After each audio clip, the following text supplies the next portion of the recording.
and keep it riveted still.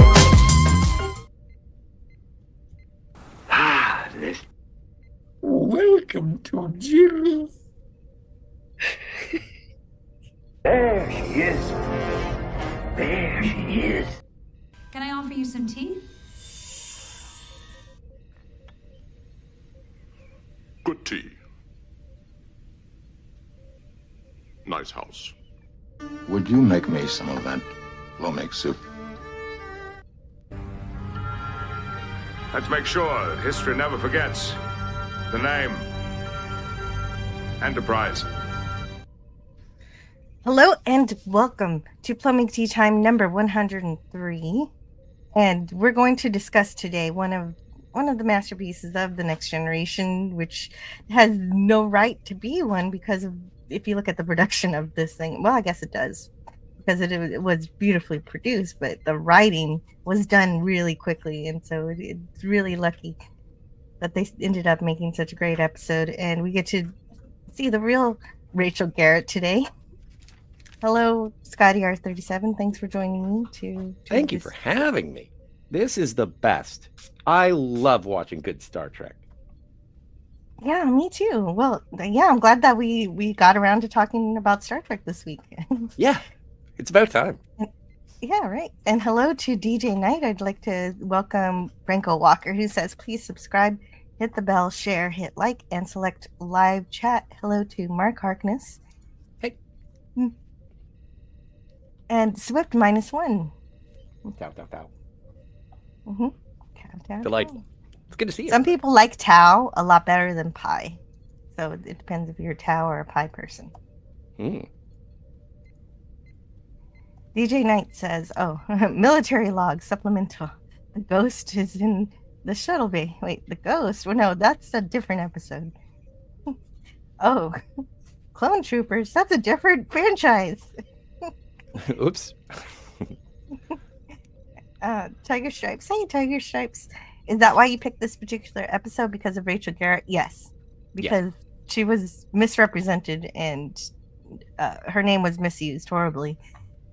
Actually, I don't recall seeing anyone. I don't recall seeing anybody fitting the description of Rachel Garrett in any recent media that I've seen. That's true. That's true.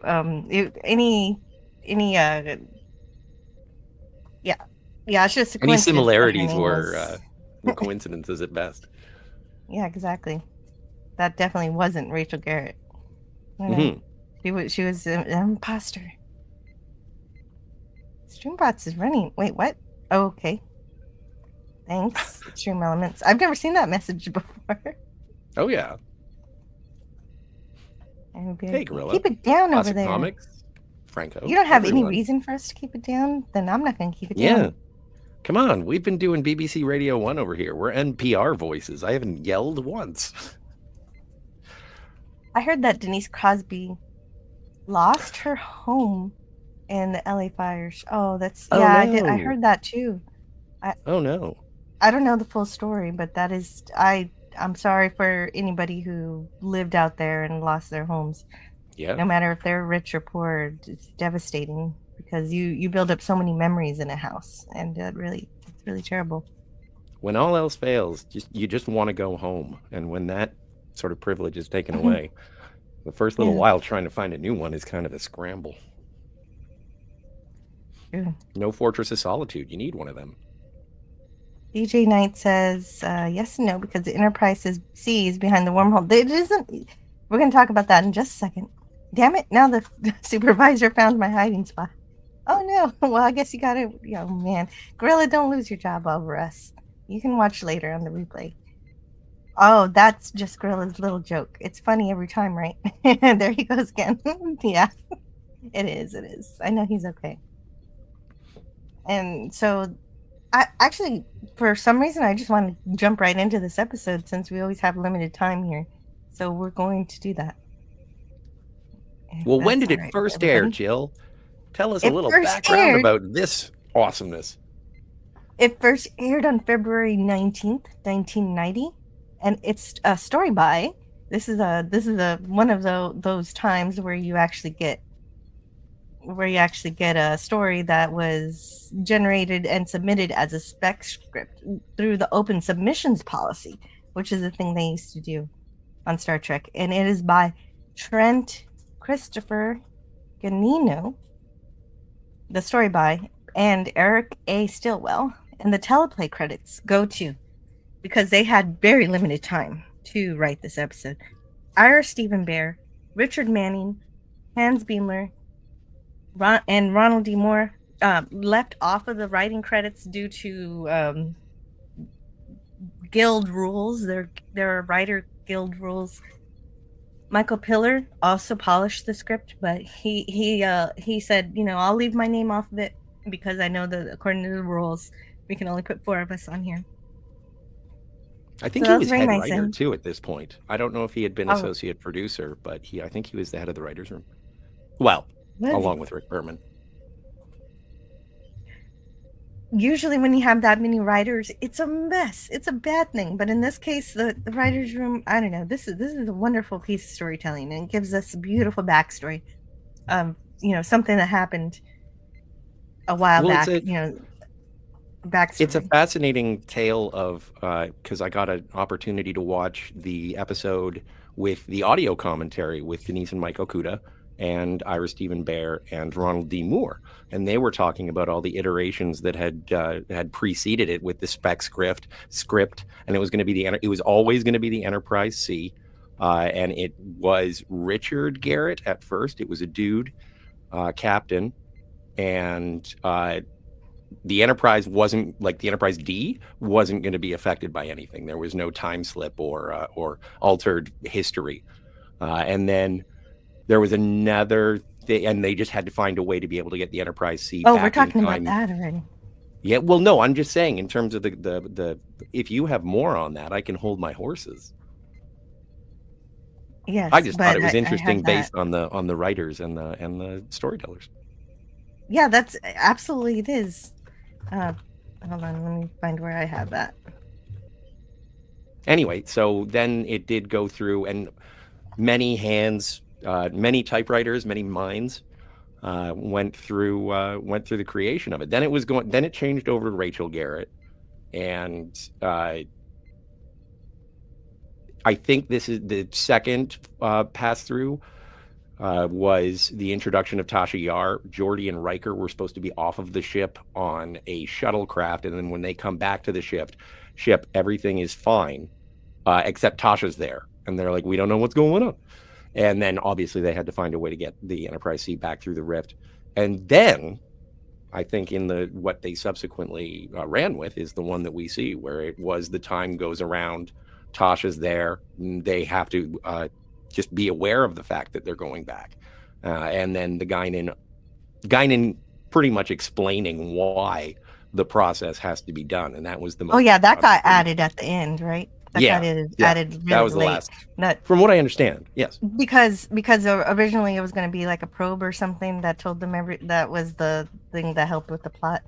But Yeah. I like that they integrated it to a character who has the sense of different time, is sensitive to time manifestations somehow, which is just a theory that Data says in the episode, but really, why not? She's such a mysterious character. You can give her. That's why this episode is really a super more fantasy, science fantasy than fiction. Like, okay, Guinan has this power now. Yeah, but they like Iris Stephen Bear and Ronald D. Moore. They both are like I think Denise Okuda in the commentary says, "Did we ever really establish what Guinan's powers are?" And then they make fun of Q Who when it's like, remember that episode where Q and Guinan meet up and they do like finger puppets at each other? The writers used to laugh and be like, "What the hell is that?" Well, yeah, exactly. So what the hell is that? But that means what that scene tells me is that Guinan does have some kind of powers that even the Q will stop at. Q will say, "Hey, Guinan's here. I don't mess around with this." So, but anyway, that's sort of a brief. That's a brief overview of the writing process, and I'm sure we'll get into other things that I didn't bring up. Well, yes, exactly. And like you mentioned, this is an amalgamation of two different stories. It started first with Ganino's idea because he sent in this script through open submissions, which well, Tiger Stripe says that's so rare, which yeah, it doesn't happen a lot. And what he wanted That's to how do, Ronald D. Moore got his career. Essentially, was subscripts on Next Generation. It's amazing. yeah, well, yeah, and thank goodness Ronald D. Moore is so incredible. And the original story had to do with Vulcans. And apparently there was some terrible thing that accidentally happened where Surak died, and they had to use the Guardian of Forever to essentially at the end of the episode they send Derek back to be Surak. And so this is the first instance of an idea of sending someone from the future to replace someone from the past, which happens later in Deep Space Nine, which is an episode that we did cover recently, where Oh, with Cisco replaces. Gabriel Bell. Yeah, yeah, and past tense. Yeah. And so that's kind of an interesting idea, but I'm glad that Deep Space Nine got to do it, and something else happened here because. Well, and it's kind of derivative of yesteryear, where old Spock talks to young Spock. Yes, yes, and it would have been. It's another Vulcan story with the Guardian of Forever. So I guess what you're saying is correct. I'm not sure really how it would have turned out because that script ended up being smashed into that other script. Because both of the people writing these two scripts were interested in bringing Tasha Yar back, bringing her back somehow. Obviously, she's dead, so there has to be a different way to bring her back. And so that's what's going on. And Michael Piller does this. Is the one who decided that they should combine those stories. So maybe you're right. Maybe he is. Wow, I wonder what his actual title is at this point. But that's also like it's a thing where what could have been, what was proposed, and then what was ultimately produced. Like I find it funny at watching the audio commentary to it. You have them talk about it through the episode, and they really enjoy talking about it for the first half of the episode, the first I don't know, 3/4 of the episode, and then as the episode is coming to a close, it's like, you know what? I don't know if Star Trek The Next Generation would have been as popular without this episode showing up in the third season. It's an amazing episode. Everyone it was like at the time it was putting out a fire and so many constraints and budget and whatnot, trying to find footing. Chaos on the bridge has been coined. And so glad that it turned out well. I just wish we had saved this idea for the first Star Trek The Next Generation movie, because if it was the Enterprise A with the Enterprise D, same plot, and then the crew of the Enterprise A has to go back in time to save all history, they were like, that should have been Generations. But here's yesterday's Enterprise. I don't think it's a bad trade-off. I like it as an episode. 45 minutes was the perfect story length for this. I don't know if it would have been. Oh, but they're going off about making two-parters, but this being the third season, they'd never made a two-parter before, really. Yeah, not until the end of the season. And we get with one of the best two-parters in the history of two-parters. Yeah, exactly. Best of both worlds. So so here's our slides. So we're going to talk about Worf a little bit because he doesn't get a whole lot in this episode, but he does get. Whoa, that's not right. Here it is. There it is. But first, I want to say hello to people who have just joined us. Welcome. And so Mark Harkness says there's a lot of serendipity in making a great Star Trek episode. These days, they've got all the dippity. But Sarah has left the building. Oh, man. That's serendipitous unto itself, because the main female protagonist in the movie Serendipity is named Sarah. Yeah. And DJ Knight says, the Enterprise C, but I thought it was destroyed by a Klingon bird of prey. Yeah, that's exactly what everybody thinks, but apparently in the episode they say that they didn't actually know the fate of it. DJ Knight, yes? I can see you using your Star Wars Rebels little coded messages. Hera, get out of here. Get your Twi'leks off my bridge. Yeah, and that's why it's a good thing that I don't really know Star Wars, so I don't get distracted by that. Sorry. It's okay. No, it's all right. It wouldn't have worked as a movie. I don't think so either, Franco Walker. Melanie Jean Mayfield Robot says Klingons. I thought they were fighting Romulans. Tasha went back in time with the sea. Tasha was made a concubine of the Romulan, and Stella was born. Oh, that happens later. Oh, True good story, grief. though. So Yeah, great. that's a true story. Well, everybody talks about how they're gonna die when they go back. So it's a big surprise later on that they actually got captured. Yeah. What were we gonna say? No, I just agree with it. I think it's fantastic. And they fighting the Klingons is because when we'll talk about it in a minute. Like, I think the only Star Trek The timeline Next was Generation changed. action, right? The only Star Trek The Next Generation action figure that I still have in its package is Tasha. Hello to Brogu. Hello, everyone. Hey, Brogu. Yeah, that's right. Tasha's very special. Gavin Blackburn says, "Remember when storytelling at this level was the norm for Star Trek?" Yes. Well, yes, because I explore lots of classic Star Trek all the time.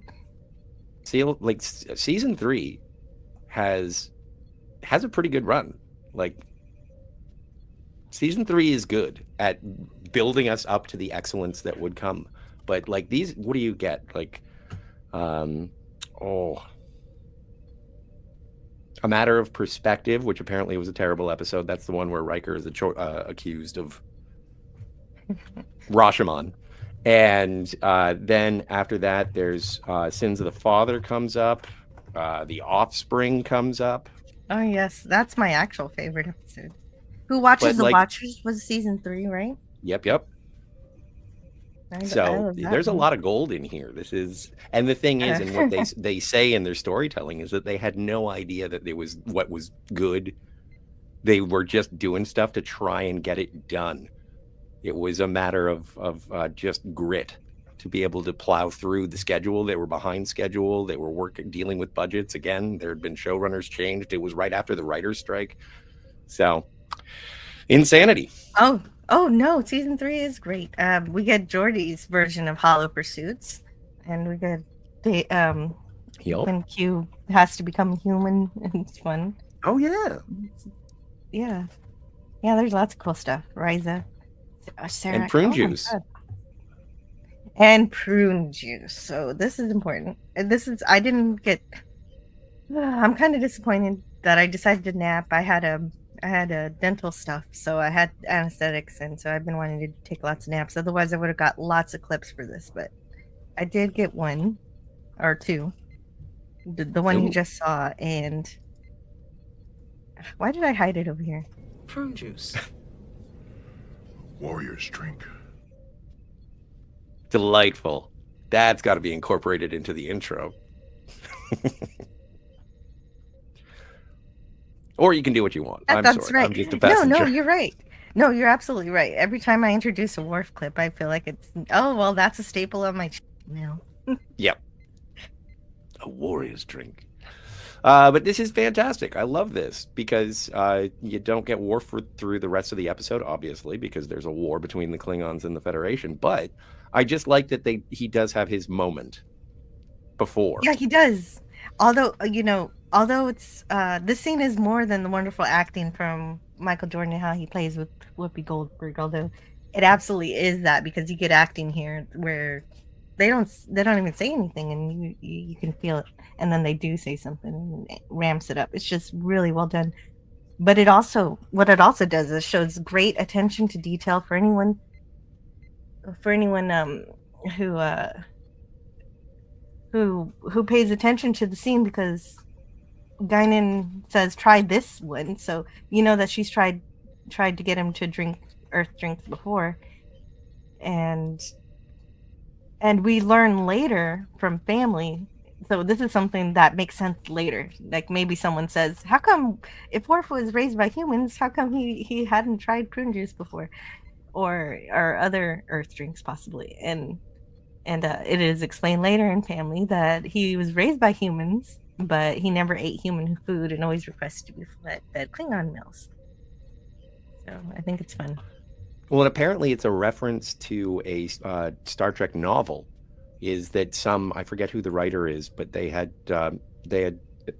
mentioned in dialogue that Klingons love fruit juices, and so it's Oh, really? that's where it funny. came from. And then also, like, the thing that I would say in response to family is that the reason that he never had prune juice before is because he only wanted the Klingon fruit juice. He only wanted the fruits that were indigenous to Kronos. Yeah, exactly. That's the whole point. Mark Harkness says Andrew Prober was one of the few people dissatisfied with this episode since they didn't have time to build his version of the Enterprise C. Now let's look at that. Let's see that. I That didn't would know be about this. interesting. Thank you. And Mark, Andrew like, that's Probert's Enterprise C. yes. And the thing is that it's like the model somewhat had to be referential to the little gold ships on the wall. And so when they initially put the little gold ships on the wall, I forget, I think it was Ron Moore, not Ronald D. Moore, but Ron Moore, the special effects supervisor, did a sketch of it, and he basically did half Excelsior, like Star Drive section was Excelsior, and the saucer section of the D was obviously the saucer section of the C. But I did like the change of shape. I love it. I think the Enterprise C is just as good. I don't think I have I like all of the ships named Enterprise in I do too. 735 I of them, though. I like it how it appears in this episode, and I like it as this Yes. Eagle Moss model here. You can buy it. Well, it's not Eagle Moss anymore. They got bought out by somebody. I forget who. I always find those Who to you be have too to- small. Yeah. I like my ships to be a little bit bigger. No, they had bigger ones. They have Oh, really? small ones, and then you can buy the jumbo size, but I forget what they call the jumbo size. Oh. But yes, that's lovely. I do like that. Yeah, I would be disappointed too. Who watches the Watchers? Yeah. Well, I guess. And a younger Garrett shows up in oh no, Ocean's 31 Melanie. Oh my god. No, she doesn't. I don't think that they have the capability. Technically, they wanted that. Like, you have Rachel Garrett, you have Catherine Janeway, and then the modern writers with modern sensibilities give us Mikey Burnham. And it's like, no, you don't know how to write women, you feminists. That is strange, right? You think people who say they're for women or fighting for them would actually be good at. The thing is, you don't have to write technically for women for Star Trek because everybody you're equal in Star Trek, so you can. You're supposed to be writing a Starfleet officer first. Well, and that's why I find it interesting that the first draft was, okay, it'll be Richard Garrett, and they were like, nah, make it a girl. And there was like, okay, what do we change? And it's like, the name. Just change it to Rachel. That's all you got to do. You know, they should do that every time. They're just like, make this just write it as a guy, and then later on just change things to girl. Like, why does it matter? Sigvaldason says a very. Have you noticed your boobs starting to firm up? That's why. Oh my dear Lord. Hey, come on, it's Insurrection. It's a quote. I'm not just making stuff up. But that one is kind of funny, not when they do it, but then when Data says it. Yeah, but still, like, Data had become a little bit too much of a clown in my mind, and at that point, I know they were making their lighthearted movie, but whatever. Whatever. I don't remember. I didn't like that movie. Yeah, it's not one of my favorites. Says, a very good afternoon. My only experience with prunes is my grandmother who stayed with us kids in the summer and would give us dried prunes to eat. I remember them being tasty. I've never been a prune fan. I prefer. Oh, what do I prefer? There's another one. Dates. Grapes turn into raisins. No, not grapes. I mean raisins. I like raisins better than prunes because they're smaller. There's an explosion of sweetness that happens with a prune. And I tried prune juice after this episode, and I was like, not for me. I suppose I am not a warrior. And Melanie says, I like it when Guinan says the Worf was looking towards Earth and not Kronos because that's his home. Earth is his home. Did you hear about Did you hear about the line that was written for Worf by Ronald D. Moore? And it was cut. They never filmed it. But Tell me. Ronald D. Moore, there was a little bit more of an interaction with Guinan and Worf, where Guinan says, other people come in here and they look out at the stars, and you never look out at the stars. And Worf says something along the lines of, a Klingon does not look at the stars as if Klingons are asking a question. When we look at the stars, we're pretty much wondering if the stars have questions for a Klingon. And it was like, that sounded rad. I wish they had used that in like Deep Space Nine. And it was along those lines. It was written much, much better. But I liked that idea that even Klingons expect the stars to be intimidated by them. That would have played into family later too, where he's been influenced by his friendship with Guinan and is now looking at the stars again. Yeah. Actually now. Wow, that would have been lovely. Watcher X. Look at the chat. Watcher X is here. Watcher X is here. Hey, Watcher X. Real Wade Nation Gaming. Did we say hi to Brogu? Because I meant to. Yeah, Brogu's here. We said hi. You guys, I can't follow your conversation. Your knowledge of Star Trek surpasses mine so much. Oh, you can't. Oh no. Which part did you? Oh. I think we're just jumping around Klingon lore too much. Oh, too I fast, think so. Too soon. Maybe. Let's see if we can figure this. Let's talk about the episode then. Of course. Yeah. I just love this scene though. I'm lingering on it because it's so good. Because then Guinan asks about why he hasn't dated any of the women on the ship, and they're too fragile. It's just, and this is where we get that Worf laughing. People clip that and use that in other videos all the time. And I wish I would have clipped it. It's a lovely sound and it's great. So then we see the fuzzy swirly thing that's gonna appear in oh, there's the laugh.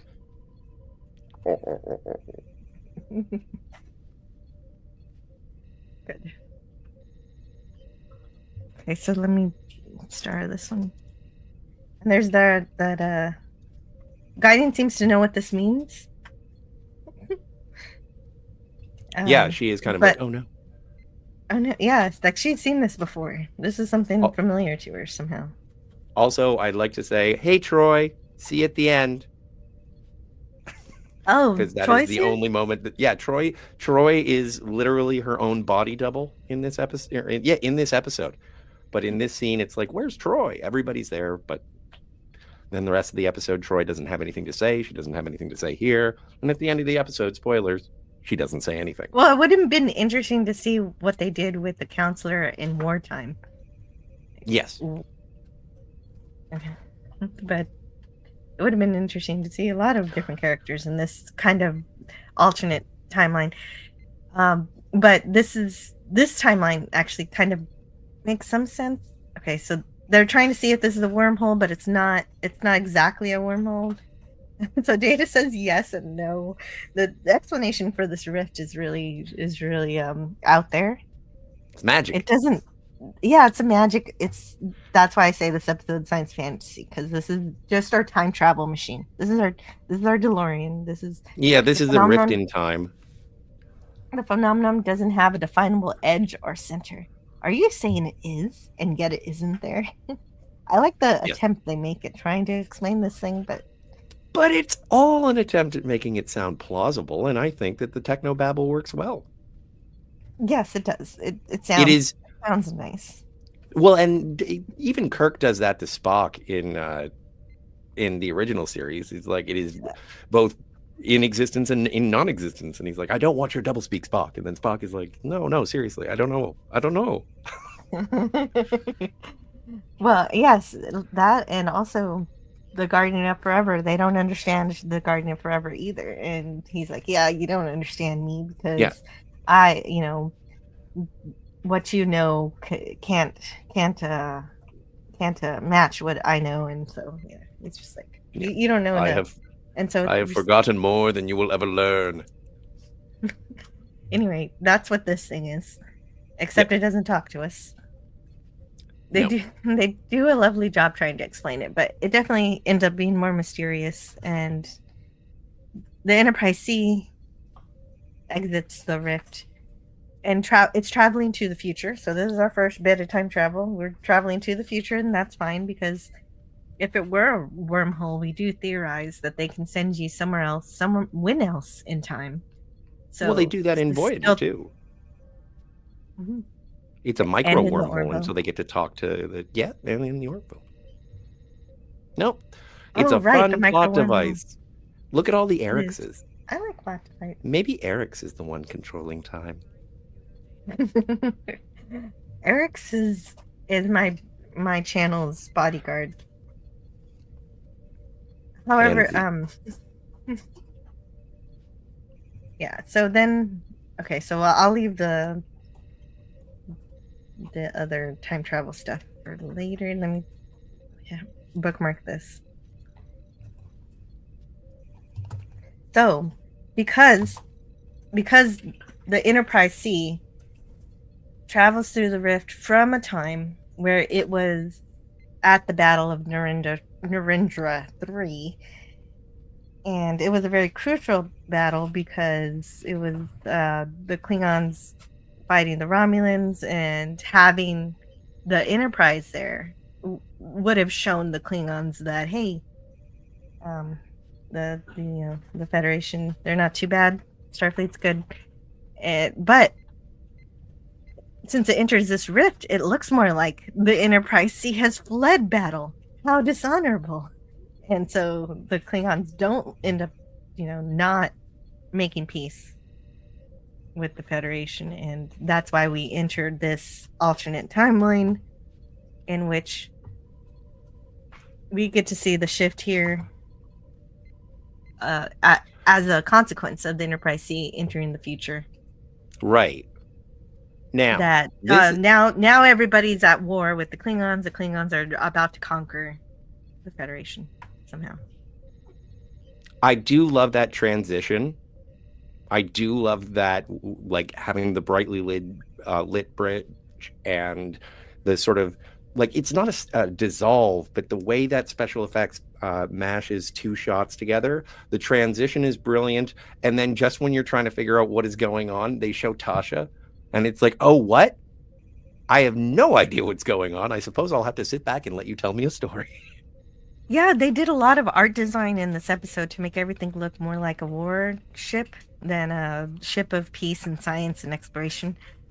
So one of the biggest things that I noticed when watching this episode is everything is much, much more busy. There's lots more people dashing around, talking, over talking each other. And even the sounds of the ship kind of sound a little more busy too. And of course, the uniforms a little bit different too. They've got these little belts, and one of these silver belt thingies they sold on sale on eBay for $255. Wow. Yeah. So Then you'd have to buy the phaser. then you need the phaser. Well, yeah. How And then could you need the just buy the belt? uniform, and then Maybe the they bought both. badge. Well, we're gonna have to track down this buyer and see if they also have the. Hey, that's a great shot to say hello to the chat, which has been popping. Oh, okay. Then I'll do that. Let's see where my star is. Star Trek.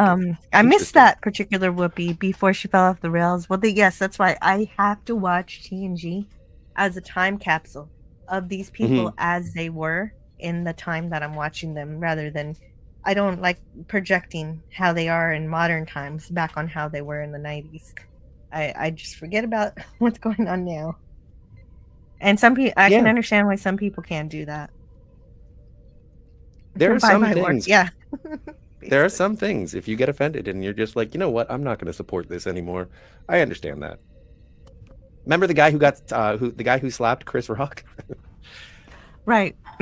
I thought you could say Will Smith now. I can, but for the point of the joke, I thought it was funnier not to say Will Smith. Okay. An episode where Troy has nothing to say must be Must be. I'm sorry, that got me. Must be rare as little fishes. Yes. And also, Tiger Stripes, it's a decent Wesley episode too. He doesn't say much either, but he's still part of the plot. It Okay, sounded so very French Canadian. JT Kirk says it exists, but it doesn't exist. Okay, so somebody in the chat does want to talk about the time travel, so I'm gonna go back up. And yes, that is a reference to Saturday Night Star Trek quote from Clobberin Times about what's going on it was an episode of Deep Space Nine in which they went in and they messed around and they came back to the future and they had messed around in the past, and it was a wacky episode. It wasn't really even that good of an episode, but the way that Clobby depicted, you know, the changes in the timeline, it was hilarious. It was the funniest thing ever. And so if we do want to talk about the time travel of this episode now, so what happens is that the Enterprise C goes back through its own timeline in the past, which is the part that is problematic, because if you're a person who believes that you cannot alter the past of a timeline, then something very sad would have happened in this episode. If you believe that, okay, so, and it does make some sense, I suppose. All right. But the C goes through the rift. Yeah. So this is if you think malleable timelines cannot never exist in fiction. Okay, Jill, before you start, just take a Okay. take a deep breath. So the C goes through so if that's the case, the C would go through the rift back to the past, but since you can't change the past, they end up in a separate timeline in which there may be a battle. There may not even be a battle happening. You might just find a space circus, or maybe it is. In the case that it is happening, the C ends up helping that timeline develop and maintain peace with the Klingons. But then our friends in the warship Enterprise D will not reap the benefits of the C going back. So then the entire Federation has now somehow been completely conquered by the Klingons, stated as in the big threat of this episode. And then the episode would have ended like right here, like that we would have had the Enterprise C trying to help with the war that couldn't be won, and everything would collapse. And that's not what happened in this episode, so we can be sure that this is not what the authors intended. In fact, there's so much discussion around this episode that even beyond watching it, we know that the authors intended that this is a malleable timeline. So it exists, but it doesn't exist is exactly what happens here. And so the C is able to go back in time and die in the battle to save diplomatic relations with Klingons. So despite saying the word timelines, this episode is as malleable as it gets. And I prefer talking about this episode with the author's intent rather than, but of course everybody can play with the time travel stuff as much as they like. You can decide that there are multiple timelines, and you can play around with all of the different time travel methods if you want. Yeah, you can do whatever you want. You can enjoy this on your own playing field. If that means that you need graph paper, go for it. I don't. Well, the episode tells you what it is too. That it is. Yeah. That it is. That they it are. It does it visually. It's stunning. It conveys temporal ideas and the idea of changing history in a visual manner, and then you have the character of Guinan trying to explain it from the sidelines, but also being, I don't know, it just feels wrong, yo. There's another thing going on. How does she know? Because Elorians can see through time? Or is it like a vibration of a different timeline that they can hear? Because they're listeners. They're a race of, they listen. And so, like, what is that? I don't know. Maybe she's Bilbo Baggins. I don't know. They don't explain that at all. They don't explain the not wormhole. They don't explain Guinan's powers. I understand the Star Trek fans love getting into the technicals, and I like getting into the technicals. But at a certain point, I do say, but it's a really good story, right? And then it's like, oh yeah. Yes, but it's a really good story. Yes. And that's what matters, right?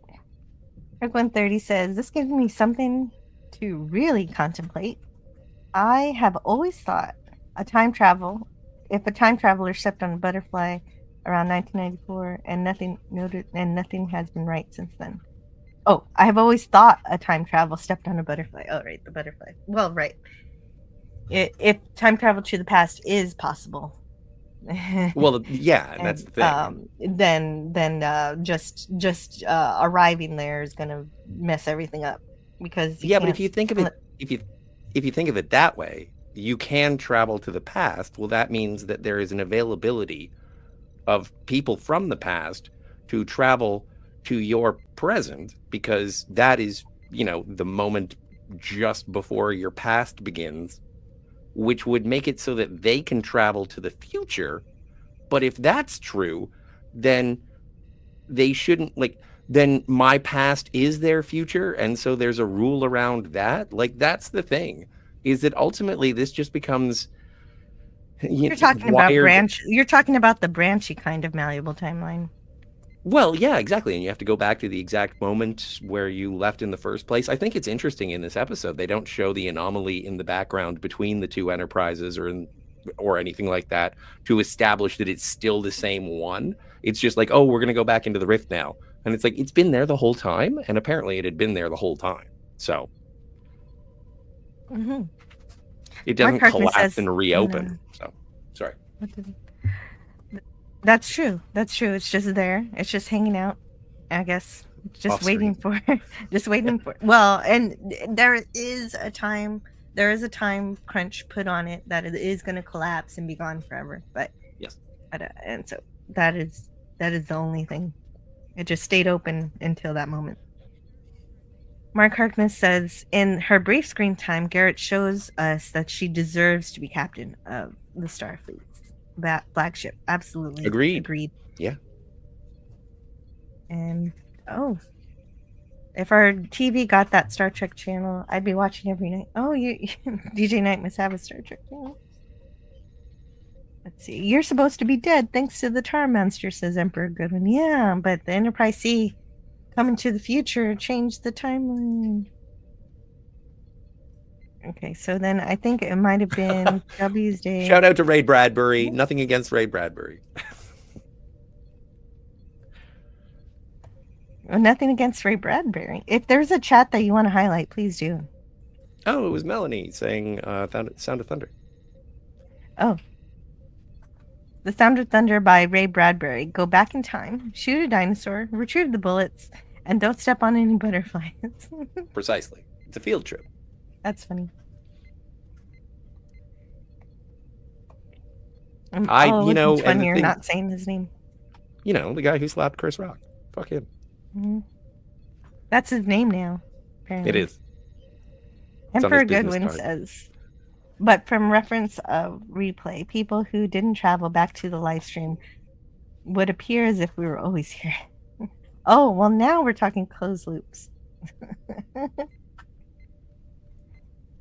You were always meant to be at this live stream, Emperor Goodwin. This episode is absolutely not a closed loop. No. I guess. Oh no, I'm sorry. Oh no. I'm sorry about that. I read that. Never mind. I didn't turn into Kool-Aid Man.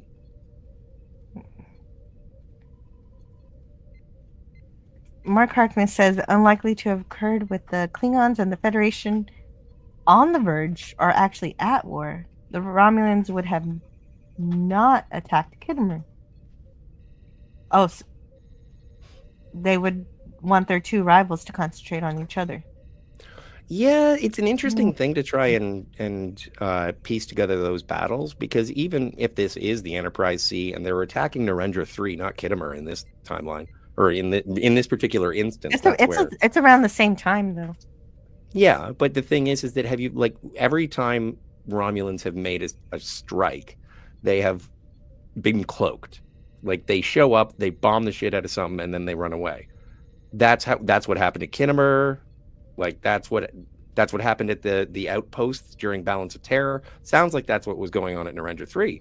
And so Klingons, being warriors with guile, they would have at least shot at everything in a 360-degree fashion, and just found it, started shooting at it, and a Federation starship would have caught that there was a battle going on. It looked like the Klingons were losing. There were civilian population on the planet, and here I come to save the day. And then the Romulans get caught, and there you go. Just because, but you have to understand the meaning of Star Trek and Starfleet to understand why Starfleet would fight for the Klingons, even if they were fighting, is because there's like you're saying, if they think that somebody is in trouble, even if they're at war with them, they can decide that this isn't something we want. We're tired of this conflict, and we want something better. And that's something that Star Trek's always been about. Yeah. Like there have been moments. It's like, well, even with Balance of Terror at the end, and Styles and his racism, and prepare to have your crew beamed over, and it's like, that is not our way. And it's like, but Kirk was, even after the destruction that had been wrought by the Romulan commander, it was like, we can help you. No. In another lifetime, we may have called each other friend, or something like that. Mm-hmm. It's an ideal. It's a Star Trek ideal. Yeah, you were being a dick, but you don't deserve to die. Yeah. Star Trek of the new, they think, oh, you're being a dick, you deserve to die. It feels like our timeline is peeled off and is spiraling into weirdness. Yeah, and yeah, possibly. Right, that's the Mandela effect a lot of people have, is that they think that we're in a different timeline. Babar. Yeah. Kimberly Anhart says, we'll have to take this one step at a time. Hera, I don't know who that is. This is more Rebels. These guys are big fans. These folks, they love their Star Wars Rebels. Okay. The only reason I'm, not calling it out very much is because I do like Grand Admiral Thrawn. So you guys are cool. Okay, and I was thinking about this too, Gavin Blackburn. In 2009, Stephen Hawking had a party for time travelers, and nobody turned up. Positive proof that time travel to the past is not possible. I'm fine with that. And well, that's why any modern story about time travel to the past is science fantasy, because it is no longer science fictionally plausible. 5 days more until the 20th anniversary of Power Rangers SPD Space Patrol. I'd like to say hello to Donnie. Phenomenal. Ranger Donnie, if you will. Stop everything, says Greek Letters Larson. I didn't know they had installed a flux capacitor in the Enterprise. No, not the Enterprise, but the Rift. The Rift is the time travel device, not the Enterprise itself. A naturally occurring random occurrence. It had to happen. Ambassador class is a true Trek ship gem. I wish we had gotten a show with the ship and the red uniforms. Oh, right, the uniforms of the Enterprise. Oh, we got to talk about the uniforms. We'll talk about those when we get them. Yes. Franco Walker says, please subscribe and hit the bell, share, hit like, and select live chat. Kittimer is 2 years later. Thank you. I knew the timeline was close. And so they wouldn't have... Right. And because then that makes sense. If the Enterprise C didn't help at that critical juncture, then they wouldn't have gotten the Kittimer Accords that happened 2 years later, which was... No, the Kittimer Accords... The Kittimer Accords... Kittimer, whatever. Is Star Trek 6, but the attack on Kittimer is, as mentioned... That's what Mark. Yeah. You're right. Kittimer Accords is Star Trek 6. I meant to say the battle where, and so that's why we don't have Worf on the bridge of the Enterprise, the warship Enterprise D. Well, that's why we put him at the beginning of the episode, because we know we're not going to get to have him for most of this one. I'm trying to avoid the digressions into. You can. And then, please. And then. no, but it's like, and that's the Yeah. thing, is that even if you look at the galactic political nature of the relations, it's like because of the destruction of the Enterprise C at Narendra 3, and then that repaired sort of diplomacy by blood, then the rescue mission, because it was Sergei Rozhenko on the Potemkin who was the one to rescue Worf at the Kittimer massacre. And so, again, securing the eventual peace with the Klingon Empire, which is super rad, because it's one of those things that's always been negotiated based on Klingons are badasses. But it's like, yeah, but the Federation and the Klingons can be friends. That's fine. It's like, yeah, okay, fine. But it is something that has endured, at least in the 735. It's like, yeah, no, Klingons and the Federation can be friends. And then, you get to New Trek, and they're all like, no, Klingons are bad guys. And it's like, I thought you guys were all about peaceful coexistence. You enlightened progressive. Why are you making our previous friends, people who we liked, like Worf and Gowron and General Martok, like we liked them, and you guys don't want us to like Klingons anymore? What's your problem? Why are you racist against aliens? Could you read this? Okay, so one of the changes when we get to the warship Enterprise D is that they don't call it captain's log anymore. They call it the military log. Could you read it for us? Am I going to be not a Picard?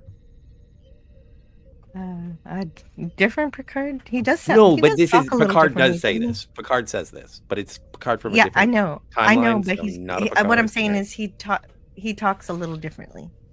Military log. Combat date. No, that sounded like Critical Drinker. Military log. Combat date 43625.2. Little growly. While investigating an unusual radiation anomaly, the Enterprise has encountered what could almost be called a ghost from its own past. The Enterprise C, the immediate predecessor of this battleship. It was kind of Connery. It wasn't my best work.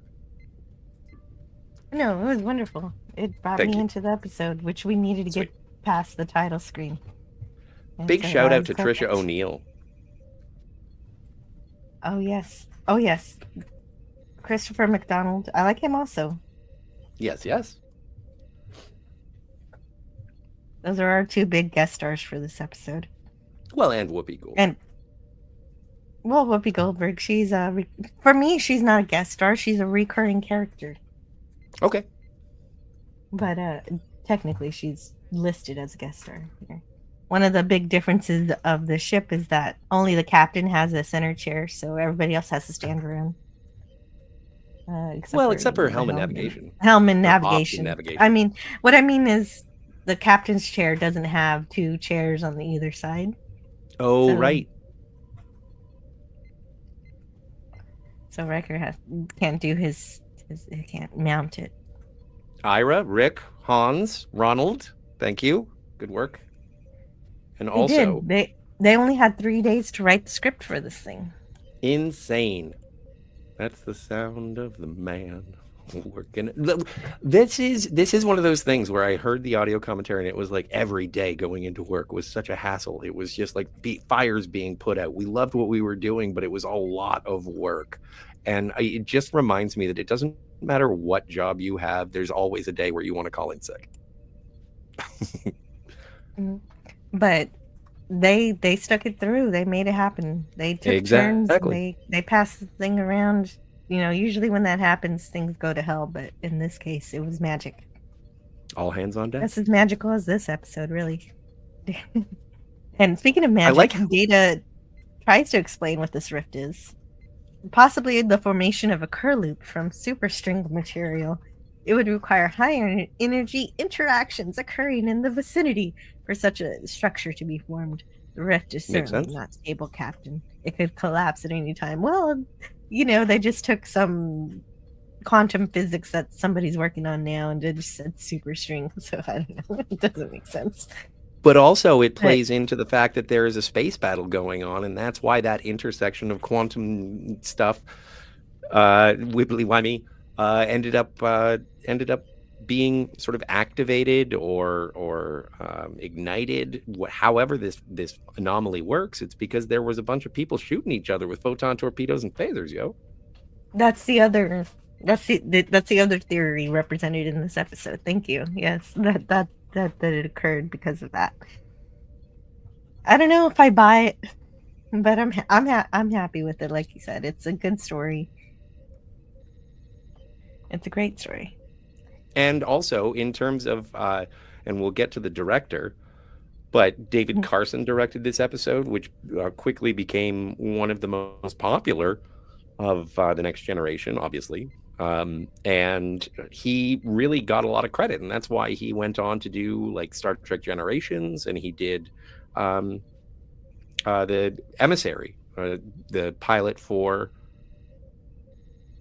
Deep Space Nine.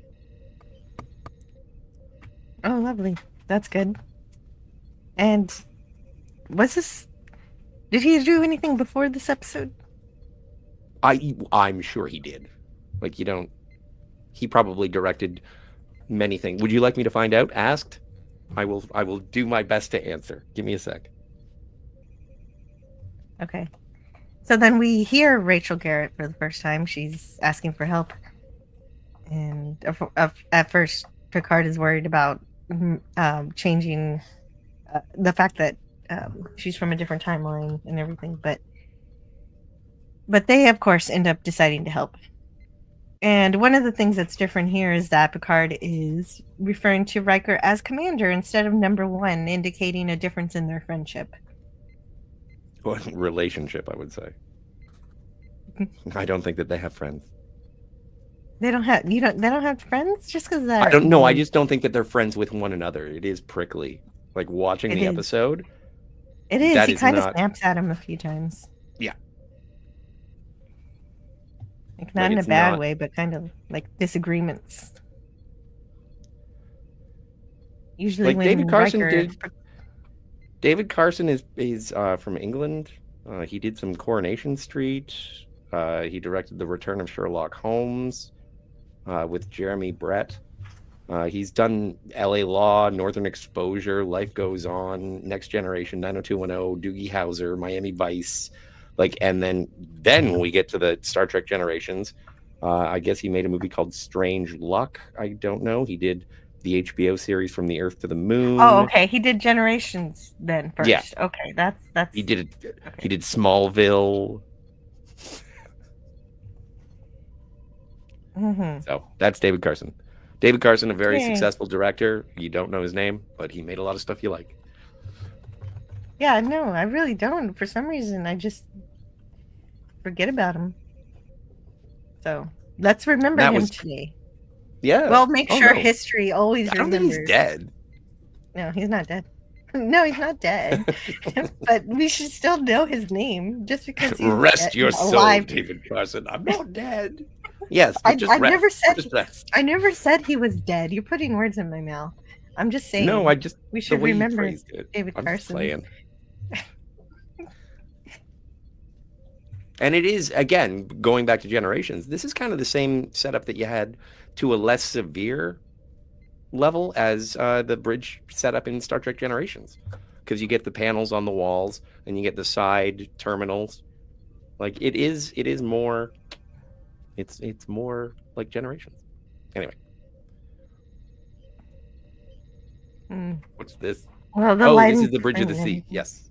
Yeah, everything looks messed up. Like there are only 127 survivors, and Rachel Garrett is in need of recovery. They're injured.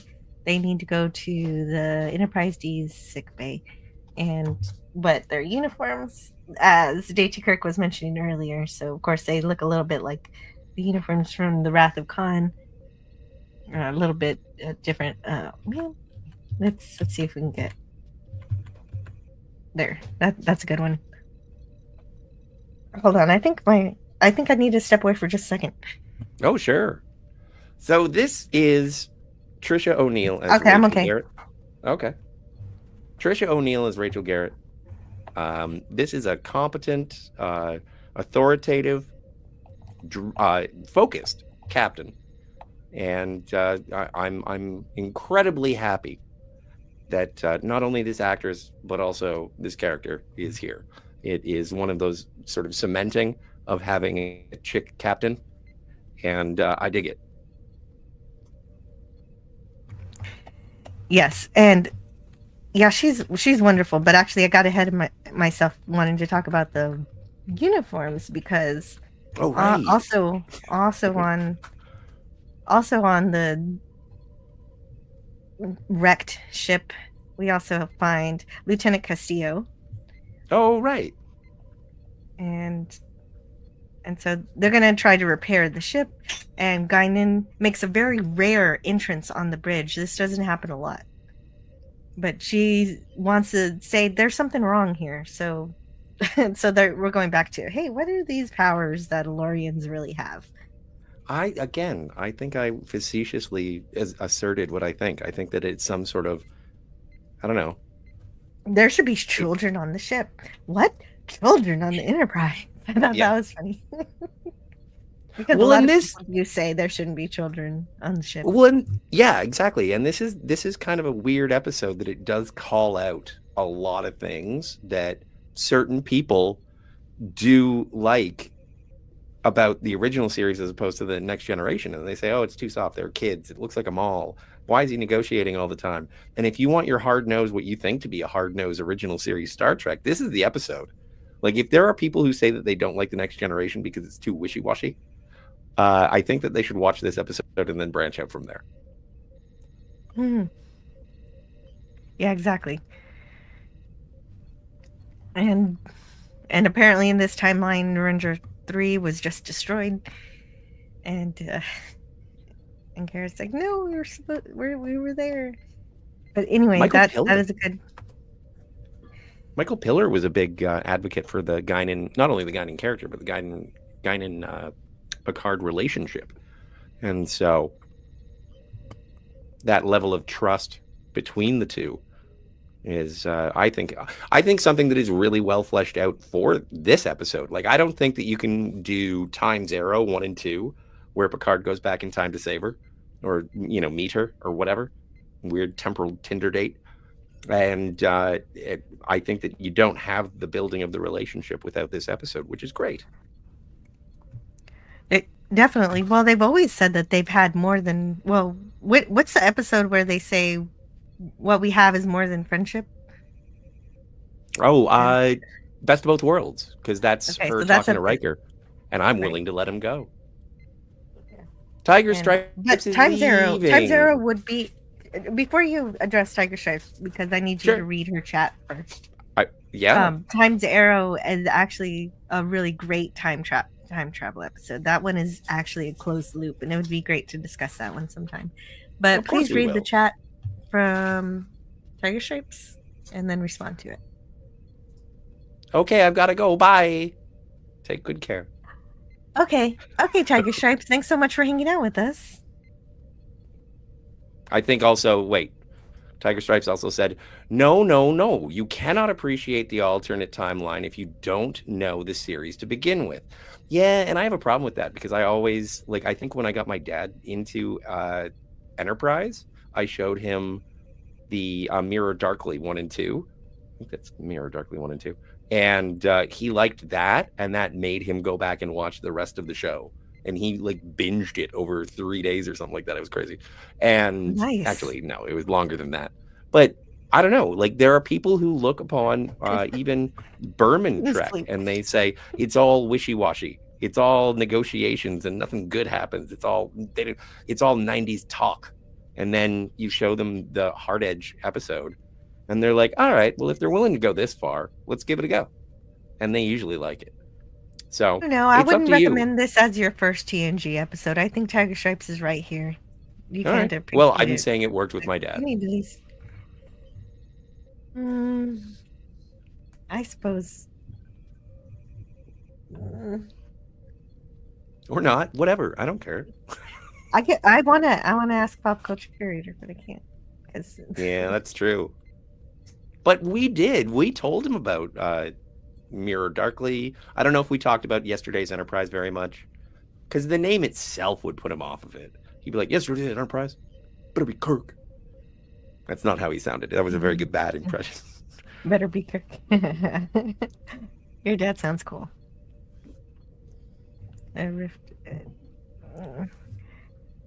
And so they have this kind of just a scene where Data discovers the properties of the rift and realizes that if the sea goes back through it, they will arrive when they left, right in the middle of the battle with the Romulans. So that gives us exactly what happens at the end of the episode, right here at the beginning of it. I don't know. I don't really think we needed this scene, but yeah, they're just like, oh, they're gonna die if they go back. Yeah, but also I think the more that you have with Castillo and Tasha, or Richard and Yar, like I think it does establish that there is some sort of connection, and I do appreciate the fact that, like, we do get a little bit of romance in here. There is a kiss, and I think that Christopher McDonald does a great job. It's great to see Tasha back. Denise Crosby is great, and I think she had more to do in this episode than she did in the entire first season.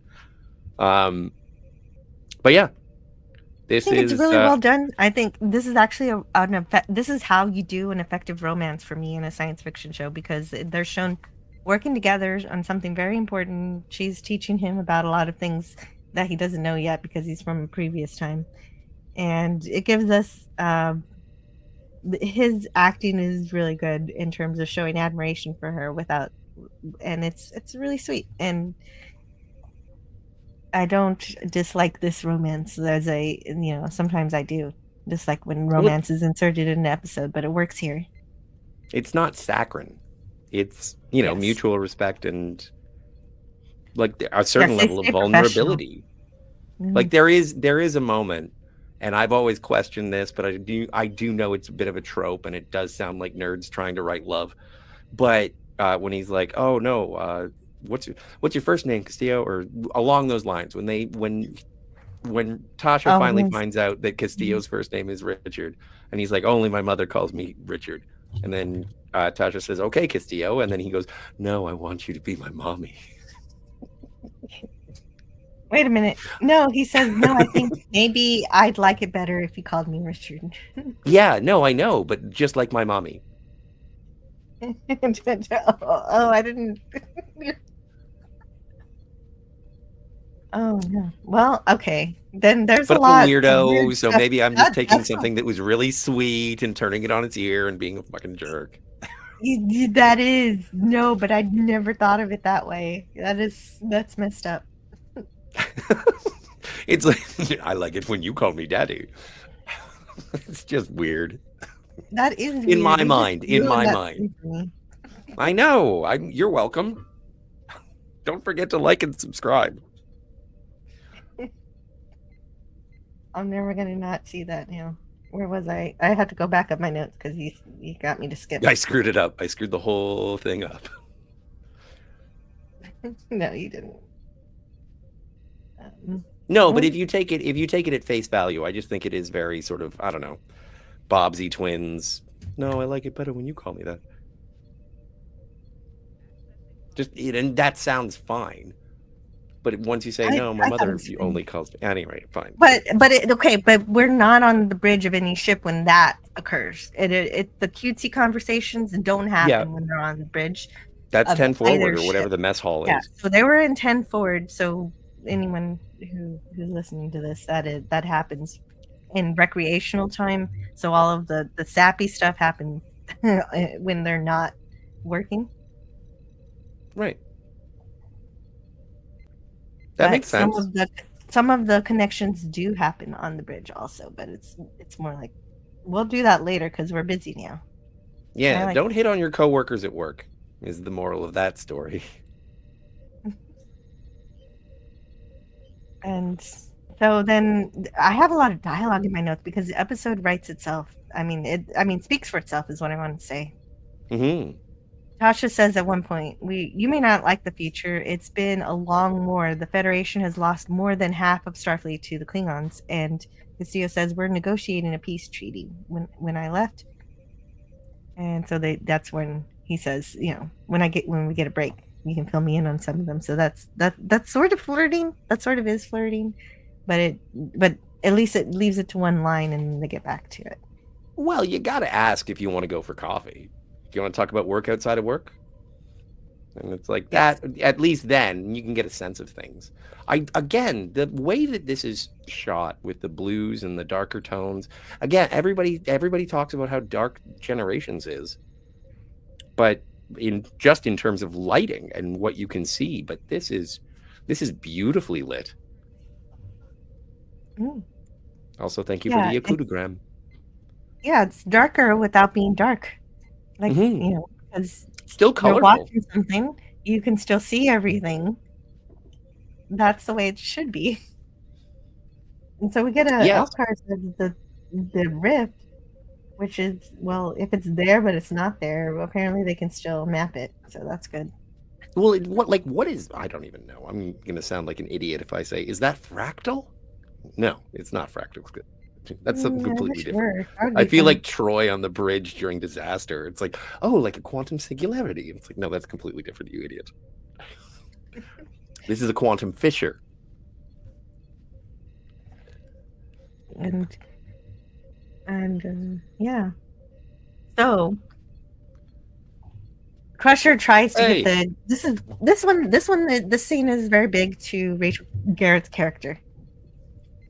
Crusher wants her to stay, on observation for another 24 hours. And Garrett says, no. Well, Jill. Doctor, my ship and crew need me now. 24 hours might as well be 24 years. And then Rachel gets out of bed and gets back to work. Yes. Now, how many times have you seen this episode? A lot? I don't know. What's wrong with this picture? At least 5. What is wrong with this picture? Specifically on the uniform. Oh. Well, her rank insignia is askew. Isn't this? Yeah. Maybe. Did you ever notice that before? No, not really. Neither did I. Today was the first time I looked at it, and I was like, "Oh, something's wrong with her pin, her brooch." But it's like the first time you watch Star Trek 6 and you notice that McCoy's Starfleet emblem is hanging off of his uniform, and it's like, oh, I never saw that before, and now you can't unsee it. But this is just shoddy. I know she got out of battle, but your rank insignia, straighten it. Oh yeah, well, well, she was just in a battle. Yeah, I guess.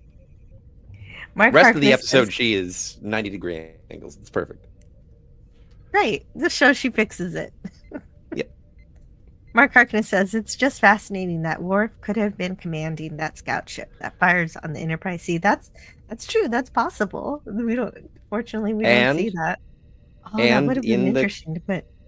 In the commentary, they said that was something that they were going to do, and that it just got whittled down. Like they were like, we'll put Worf on the view screen, and he's the one who like asks for the surrender.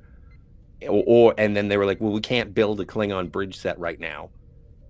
And it's like, okay, so we'll put Worf's voice over the comm. And it was like, but why? And then eventually it came down to someone. And I want to say Gene Roddenberry, or maybe it was Rick Berman.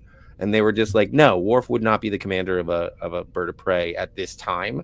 And then the writers all just sort of fell out of love with the idea, because having Worf come back as the antagonist in this sort of alternate future would have been too cute. But then everyone just was like, no, it's just a little too much. There's nothing wrong with the idea. It's a great idea. They should have done it. I wonder, I think it wouldn't be our Worf. It would have been a completely different Worf. Nah, but it kind of makes the universe smaller in my mind. Like when everybody sort of comes back together. And then it's like, oh, and then they have the fight. It's like watching the Mirror Universe episodes of Deep Space Nine, where it's like, and then Worf and Garrick are on a thing, and it's like everybody's converging. Like the Mirror Universe is only good in Mirror Mirror, and then after that, it's kind of a novelty on Deep Space Nine, but not my favorite episodes by far. And then when you get to New Trek, it's just like, seriously, this is the best idea you have? Oh, they're evil. I do like In a Mirror Darkly though, Yeah, because that of course. that just brings back a whole bunch of TOS designs that are great. Yeah, and Mirror Darkly did it best in terms of next to Mirror Mirror, which is Yes. number 1. Agreed. So, and Tasha is in this scenario is a reveal. Yes, because at that point she had been dead this whole time, and here she is, alive and well because of a little change in the course of history due to a time travel into the future of the Enterprise C. So yes. Yeah, Viewer no, did not expect it. if you like, and I would be interested in the era of being able to digitally alter things, it would be funny just to see season 1 uniforms. No, it wouldn't work that way narratively because season 1 is when we lost Tasha. This is so good just because it is season 3 and we do get Tasha back, and I was like, wow, I can't believe she's back. Is she back now? And then you find out by the end of the episode, no, not back. And this is an interesting argument that is plausible. I believe this is logical. I'm thinking the 1701D wouldn't have been built if they had been on a war footing for 20 years. The ships would have been sleeker, designed for war, which the D was not designed for. But it was still designed for battle, but not specifically for war. So it would probably make sense to have gone with a completely different design, like something maybe even unrecognizable in this universe. It would be interesting to have seen it. Well, and even I saw a YouTube video. They didn't have a whole lot of time or a whole lot of budget to do that. I saw YouTube. Well, and also it would have been confusing for the audience because our, touchstone is the Enterprise D. But like I saw a YouTube video talking about the storage capacity of the Enterprise D, and it's like even with a crew of like 1,200, which I think it is, it's like there's still too much space. And so I think it would be fascinating if this thing was just loaded with weaponry. Like maybe it's a cargo ship. Oh, right. Flagship of the Federation. That's exactly that's what Gavin Blackburn says right here. It's still big to carry a large complement of troops, and like you're saying, a lot of weapons. Weaponry, yeah, no, Gavin, an assault carrier. Prune juice, a warrior's drink.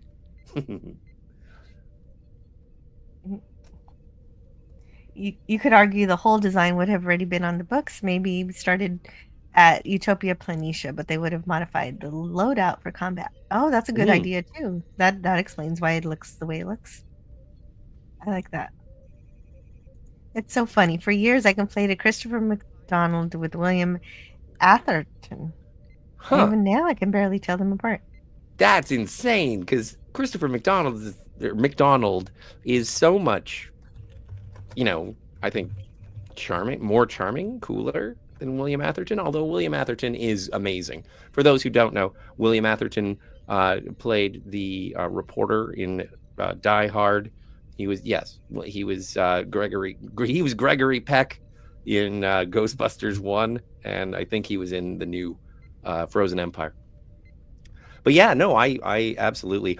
Sometimes I get upset because all anybody knows about Christopher McDonald is Shooter McGavin. And I'm like, no, he was in the Midnight Run television movies. And I love those. I love the TV movies of Midnight Run. It was great with starring Christopher McDonald. And he's been in so much more. He was in The Perfect Storm. Christopher McDonald is a treasure. Yes, David Carson. We hardly knew you. Also, hello to... with Scotty's joke. Thank you. Dave Carson is alive. I was thinking of World War II. Oh, and right now. Oh, okay. Sigvaldson is talking about something. Yeah, timelines. Wouldn't waste resources for large ships. That it was a good point. Chick captain, yeah, but in a good way. Note that people will think I'm woke if I don't say things like chick captain. A strong lady commanding officer. Well, she's both. She is.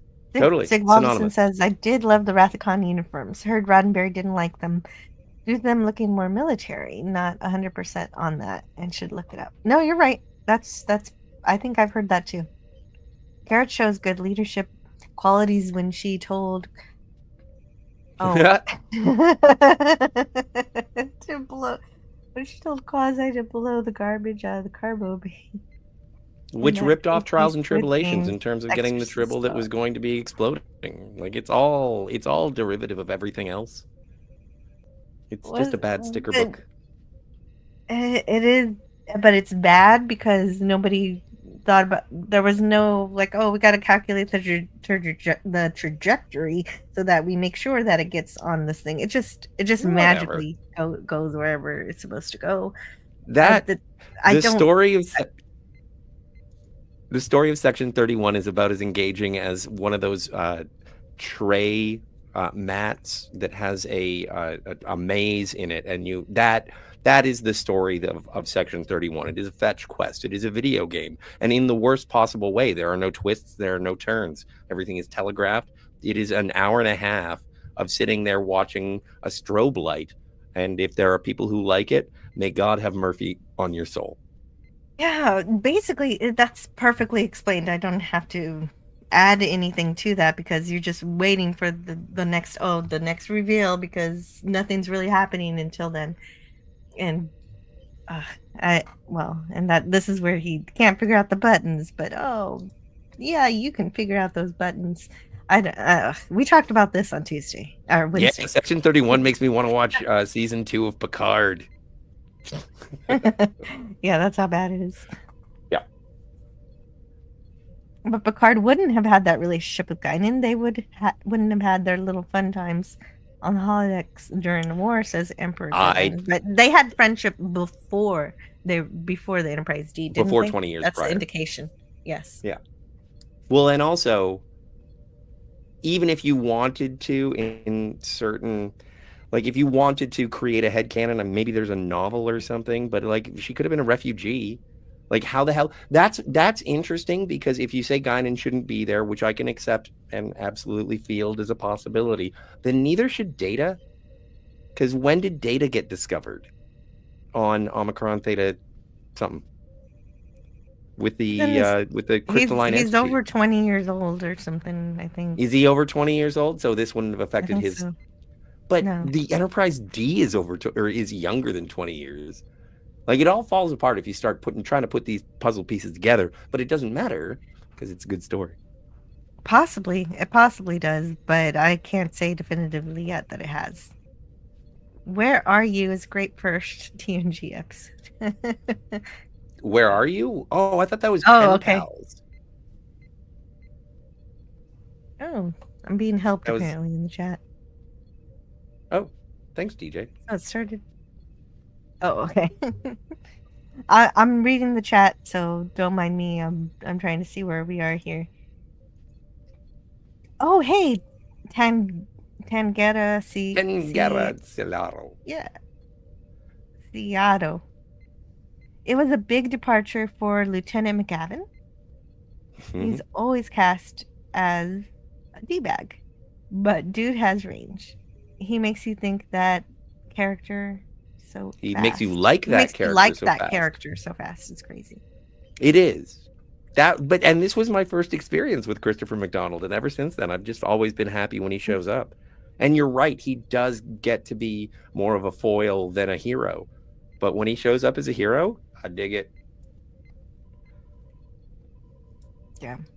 Kevin Lang says, I never thought about you till you mentioned yesterday's Enterprise and Generations have the same director. Yeah. That's something I'm realizing today too. Gotti is a warlock of weirdness, says Nim. I am a warlock of weirdness. I'll be back in a second. Contemplate my oddness. My oddities. Okay. Kevin Long says, I can see the similar style now of both. I really like Generations, even with a lot of the flaws.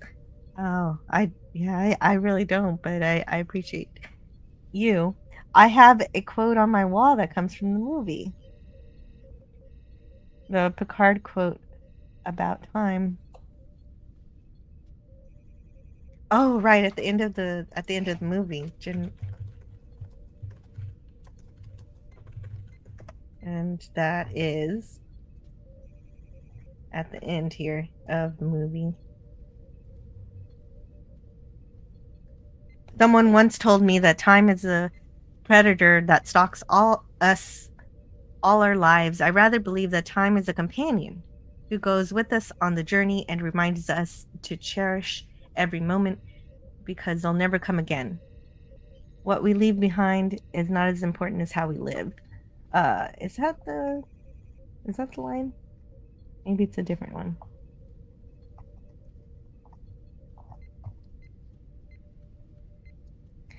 Anyway, let's see. I'm just checking. I'm just hanging out with you guys. Lance from the Outcast Creative says, "Oh, yesterday's Enterprise, absolutely superb episode, better than all of the Next Generation movies." And I think that of a lot of TNG episodes, a lot of TNG episodes that could be made into movies are better than the TNG movies.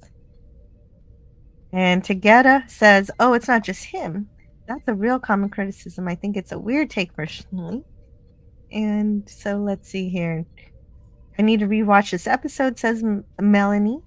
"Tasha was on board the Enterprise D, and Guinan knew she didn't belong." Yeah, she has just that sense. We don't really understand why she has that kind of power.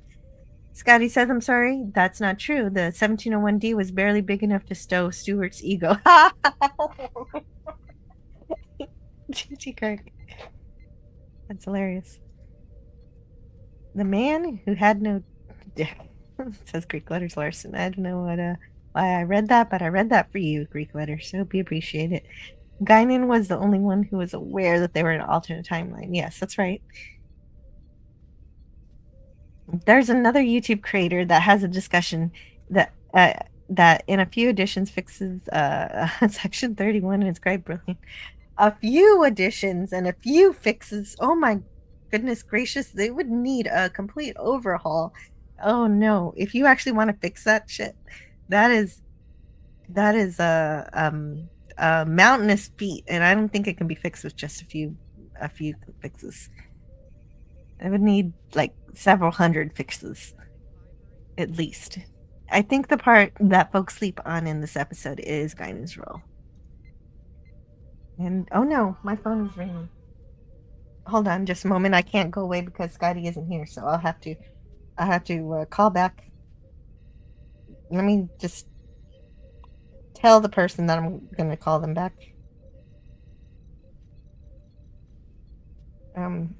We'll call you back because I'm in the middle of a live stream. And so I'm going to turn off my phone. Oh, okay. Yes, check it. Oh yeah, we did. We roasted. See, I already roasted Section 31 and on yesterday. Oh no, why did my headphones disconnect at the same time? What's going on? No. Okay, I think we're okay. I can still hear the sounds of the Enterprise D, so I'm good.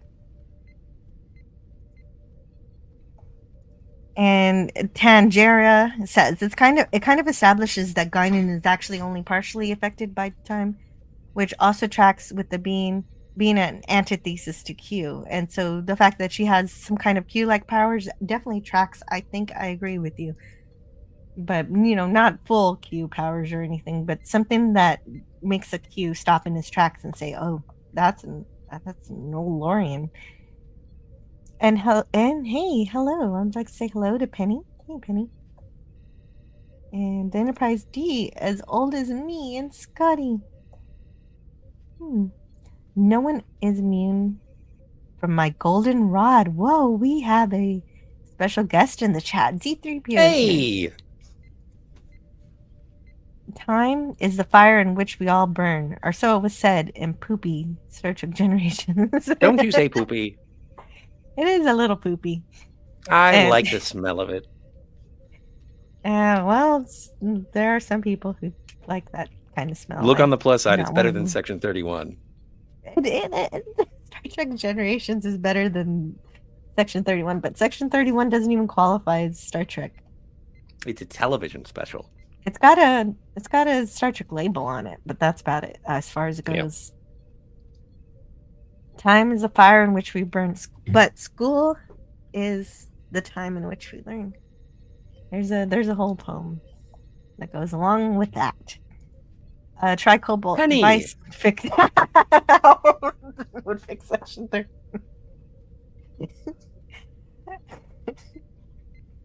You mean trilithium? What's the tricobalt? Because that rings a bell. Mark, It you bested does. me. No, it does. It does. It does. Do you want to know? Yeah, what's a tricobalt device? Anyway, ladies and gentlemen, we're looking up what a tricobalt device is. And meanwhile, in other IKEA instructions- It's been on Voyager. It's been on Voyager. Oh, that makes sense. It's a device from Voyager, so I'm sure it's a type of warhead. See, the first time it's mentioned is in a Voyager episode called "The Voyager Conspiracy." Oh, It's all marketing. They should have named it Erection 31, and it would have done better. it should have been sexier if they were going to call it that, though. Yeah. Well, they tried to Anyway, interject. Can some we talk sex about in it, good but Rachel Garrett? Yeah, that's the whole point. Yeah. Let's get off that. But it has been really fun, and I've seen a lot of people across the algorithms being like, well, there's Rachel Garrett in Section 31, and there's Rachel Garrett in Yesterday's Enterprise. So let's talk about Yesterday's Enterprise. And the thing is that's amazing, because this is a great episode to talk about, and I think that everyone who is talking about it is chef's kiss. But I do appreciate the fact that we watched Section 31 first, got the crap out of the way, and then we get a little Yesterday's Enterprise dessert. Well, yes. So I appreciate the programming decisions. What it is not just, it's a cleanup of the filth. This is washing away the filth with good Star Trek, with Star Trek that matters, and what the meaning of Star Trek. It is here. And Picard wants more to go on than guidance and intuition, but she can't offer it. She can only hope that he can trust her, and that's something that Section 31 didn't have in all of it. There was no reason to trust anyone in that entire thing. Nobody did trust each other. In fact, they make a point of saying, well, we can't trust you, but we're sure going along with you. And that's the opposite here. There is, even though this timeline is a little darker, there's still trust, there's still friendship. And even if maybe Picard isn't as much friends with Riker, they just wanted to make that a little different, that dynamic a little different. But I do appreciate that Whoopi does speak in abstractions. Like, it is just a sense or a feeling, and it is two people trying to. It's a conversation about faith versus intellect kind of thing. Maybe I'm reading a little too much into it, but it does seem in sort of that ethereal versus textbook. You're right, because that is Picard thinks of things in a more scientific manner, and wants to see something before he believes it. But he has such respect for his old friend that he still entertains the different angle of thinking about it. And so he's always in any timeline, he has an open kind of mind. And so then we move on to see that Tasha sees that Guinan is bothered by looking at her, so she's perceptive of that Guinan sees something wrong. And so I do like this little interaction, except that you kind of ruined it for me a bit with the mother. No, but I never connected that. Someone in the chat, and I forget. Hang on a second, I'll look, because it is sort of a cynical way to look at it, and I do feel badly in terms of that sort of assessment. It's because I am a warlock of weird, is that I'm just like, come on, but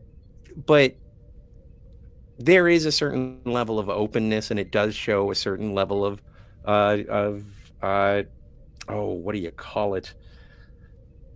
When you expose something like defenselessness. No, Oh, it's an emotional term that you open yourself up to another person. I don't know. Vulnerability. That's the word. It does open up a certain level of vulnerability, and it is sort of a cute moment. And I had to take it into that, it always made me be like, if I meet a girl, I'm not going to tell her she reminds me of my mom, or I want her to be more like my mom. That was just something that I picked up on. I'm making a joke out of it, but you're right. Normal people see that as a sort of invitation to vulnerability, which is very touching on a character thing, especially when you're considering about a guy who just got out of a huge battle and a woman who's been dealing about 20 years of war. And then they finally have a moment where they can be just real people. They're interested in the technical aspects. They're interested in the tactical aspects. It's just, can't we just be people for a minute? It was just his way of saying, let's be friends. Are you my mommy? No, he's not doing that. Oh, but I can see. right.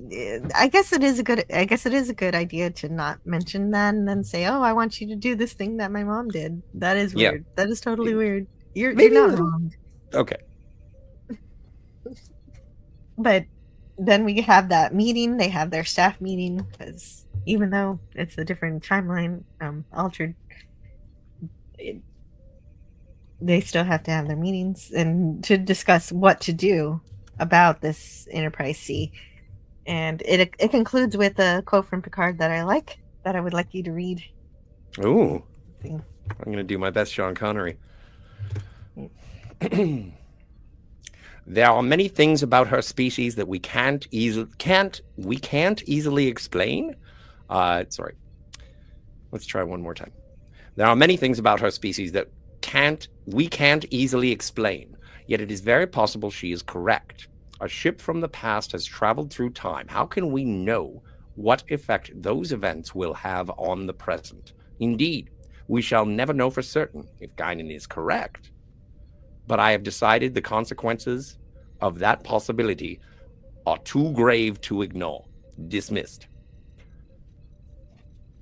See, and even Data gets it. Yeah, Data gets it. He does.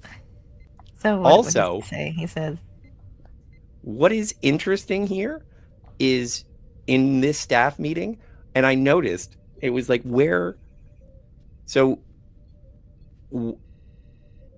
Data is like, okay, so what I'm saying is, long story short, is that Riker is not at Picard's desk, and he's the first officer. Yes.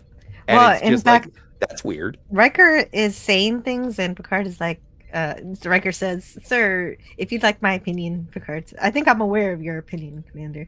This is a briefing. Yeah. I'm not seeking your consent. And it's just, it's more abrasive. Sorry. Yeah, it is. Well, and I don't know if this always happens where they're shooting down Riker's ideas in this setting, but Data says, Riker says that they're going to go back if the Enterprise C goes back to their own time, they'll die a meaningless death. And Data says it's not meaningless. The Klingons regard honor above all else. If the crew of the Enterprise C had died fighting for the survival of a Klingon outpost, it would be considered a meaningful act of honor by the Klingon Empire. And so, even their deaths may have prevented this war. Oh, this is also a quote I wanted. Picard also says, even their deaths might have prevented this war. If the Enterprise C returns to the battle and its mission is a success, history will be irrevocably changed. This timeline will cease to exist, and a new future will have been created. I've considered the alternatives. I'll go with Guinan's recommendation. Dismissed.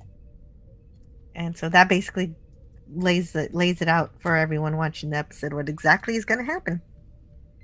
It's well written, and it shows us their thought process on how they come to their decision making and the dilemmas that are happening. And now the dilemma is going to be: do you put that on the Enterprise C? Did you put the full weight of the consequences on them? And of course we do.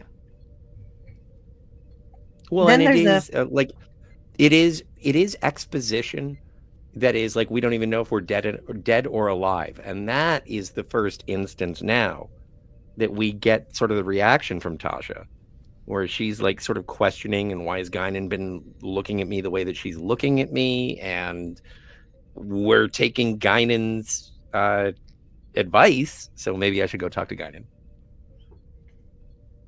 Exactly. And that's what's really great about this episode, is that people are trying to put the pieces together, and Tasha definitely is disturbed by that particular thing.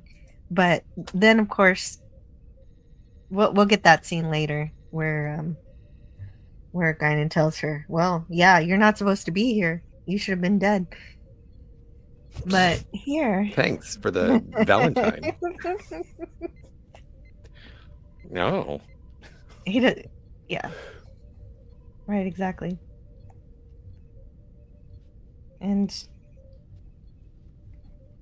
well, so, but this is also another good thing about this episode. What's really great is that you think Picard is just going off of Guinan's intuition, but that's not just it. It's just what gets him to look at the situation from all different angles. She doesn't make him do anything. She just tells him how she feels based on what she perceives. That's basically all she can do. But what it does is it opens up Picard's imagination to all of the possibilities of how he needs to make his decision. And since he's looking at it from all angles like this, and that's what Star Trek does best. And if you look back on the scene in Picard's ready room, where Data's saying, the Klingons regard honor, and then Picard says, if the sea goes back to battle, then history will be changed, and Data's right. That's it. No matter whether Guinan is right or wrong, what is a fact is that everyone has known that the Klingons will admire the Enterprise C for having defended themselves in battle, whether they live or die. In fact, knowing Klingons very well, they probably would admire it more when they do die. And here, Rachel Garrick hears this fact for the first time, and this is all she needs to hear to go back. She hears this, and that's it. She decides on a dime. Wait. It's not just we would be able to impress the Klingons. It is also, Picard says, he's like, the war is going very badly for the Federation, far worse than anyone is aware of. In fact, the Council has decided that we will probably we're going to surrender within the next 6 months. It's inevitable. And what I'm saying to you right now is, one ship in the here and now will make little difference. But one ship 20 years ago saving a Klingon outpost could have stopped this war before it started. And that is what Rachel is going back for. She's going back because the mission of the Enterprise is to prevent war. And if that means a sacrifice of the Enterprise C, so be it. Let's stop a war. All she needed to know was that she could save more lives by going back to her time than she can in this war that is going to not end in the Federation's favor. As you say, the war's not going well, everything's going to shit, and the Klingons are going to win based on their projections. It's amazing. Yes, it's great. And I think it builds like a lot of the going back to the audio commentary. It's like this, the Ira and Ronald are both sitting there saying, like, this is very exposition heavy. This is very plot heavy. And the way that it works is that a lot of the exposition is given emotionally to reveal character. It is through the performances that really elevate and make this pop. Again, with the production design, from having the classic uniforms, even though I do like it better when they have the white collars, but I do get why I get it. Like, I do enjoy everything about this in the storytelling, the way it's presented. It's logical, but every actor in this does elevate the brilliant script. Like And it's it's brilliant hard to because it's hard to see two things that are inject great and complementary. they interject something that would be an issue so quickly and so brilliantly and elegantly, because just because Rachel Garrett decides to go back, do all the people, all the 125 survivors want to go back? Well, yes, she says. Some they can't bear to live without their loved ones. Some because they don't like the idea of slipping out in the middle of a fight. The entire crew is with her, and so you learn that from the dialogue, and that's why the dialogue is so wonderful in this episode. Mm-hmm. And Well, and you believe her as being a captain of the Enterprise. mm-hmm. and as you said, Starfleet's going to have to surrender soon. But if Garrett goes back, she can stop that. And the second that she hears that, that's all she needs to know. That's all she needs to know, and she goes back. And it's We've got to get back, Marty. Back to the future. Back to, well, the future. Well, no, they're going back to the past. Yeah, to They achieve are in the the future past. that we know. To achieve the correct the future that yes. I wonder what the next episode was after this. But grammatically, that doesn't work. That anyway. You're grammatically.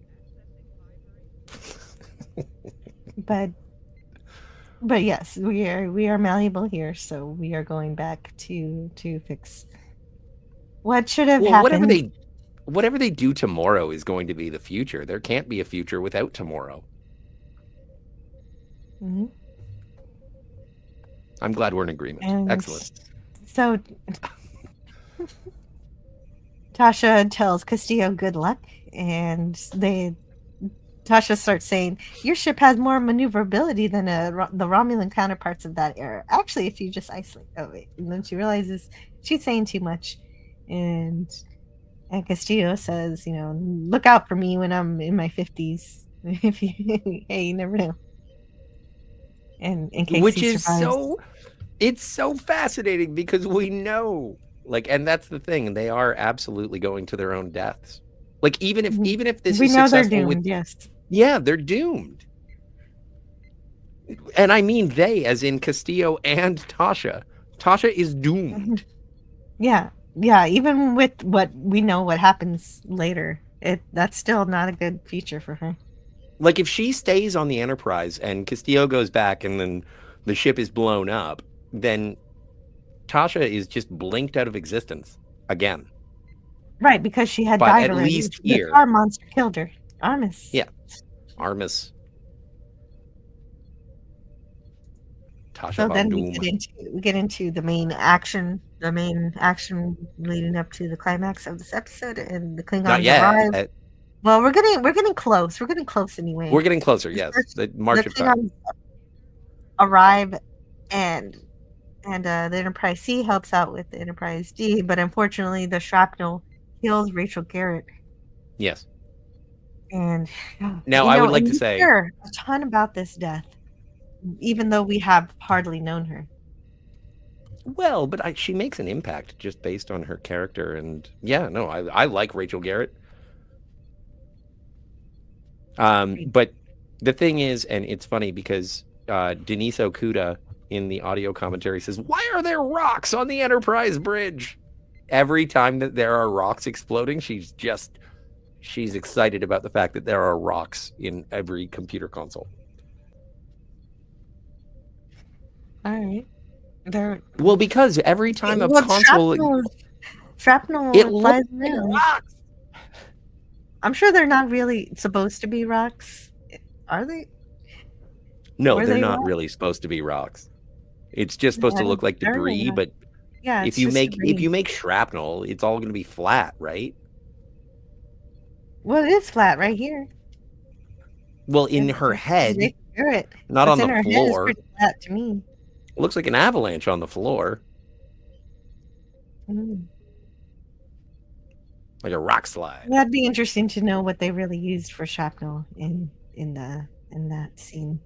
rocks. But Lieutenant Castillo offers to take the Enterprise C back to the Romulan battle, despite Riker's warnings that maybe it wasn't meant to battle without its captain. Castillo wants to do what he thinks Rachel Garrett would want. And Tasha sees Castillo off, and they kiss. And it's a well-earned romance, I believe, and it's well crafted. Everything is well crafted in this episode in terms of what we're supposed to experience as these characters develop. And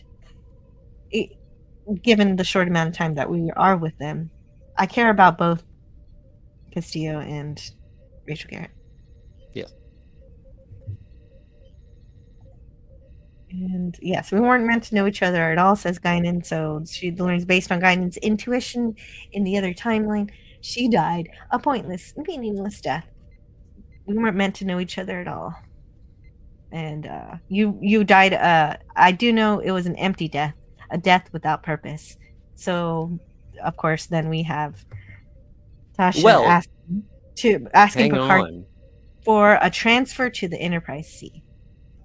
There is, again, banter back and forth between Ira and Ronald, because I'm on a first name basis now, is that they were talking about it, and they were surprised that out of any of the things, and I don't know who specifically wrote the line, but they may get into it specifically in the audio commentary if you have the opportunity to check it out, but they say, it's like, this is so weird because the show is kind of calling itself out and saying, oh yeah, no, one of our main characters died a pointless death.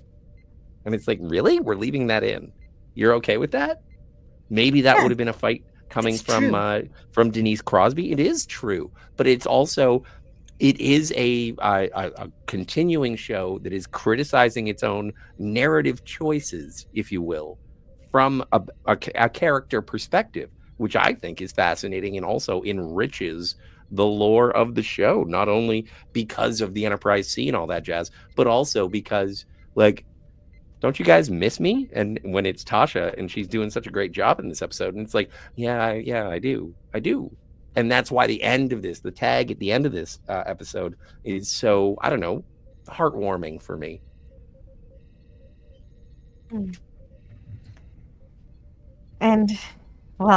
that is a big part of the episode, is that Tasha gets to choose a death that is more meaningful than getting gooed to death. That's my Armis impression. Armis is very angry. He's a very angry man. He's a very angry man, and he kills Tasha. He does. Just like any other red shirt would be killed. It's shocking. Yeah, just like a random red shirt. It is.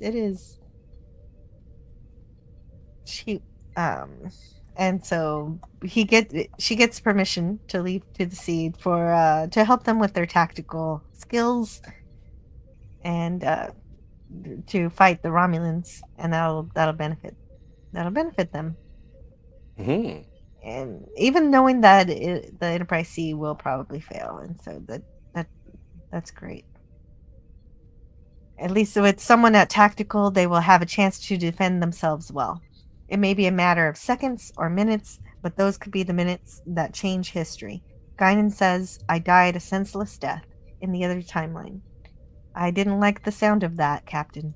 I've always known the risks that come with a Starfleet uniform. If I'm to die in one, I'd like my death to count for something. And Ronald Moore said, we brought excuse me. We brought Denise back to kill off Tasha Yar a second time. It was a great opportunity to send the character off in a big heroic sacrifice, because nobody was really happy with the way she left the series in the first season. Nobody on the show really liked it. The fans didn't like it. I'm not sure even she really liked it. So yesterday's Enterprise was a chance to kill her right. So that's the direct quote from what you watched, I believe. No. No, okay. This is from the DVD special features from Chronicles from the Final Frontiers TNG season 4. So yeah, that would have been like a supplemental, but no. But again, like any of these things, if you're a fan, check out the special features, yo. I love special features. I got to watch a Star Trek The Next Generation audio commentary today. It ruled. Yeah. Oh, and this one is from Captain's Log, the Unauthorized Complete Trek Voyages from Michael Pillar. This was a classic episode. I never met Denise Crosby in person, but I'm sure an admirer. She did a great job for us. That's just about as neat a show as we could do. It was as entertaining and unique a time travel show as you'll ever see. I love the way she delivers that. He really, this is his favorite episode of season 3, which is weird. But I'm just Why is it weird?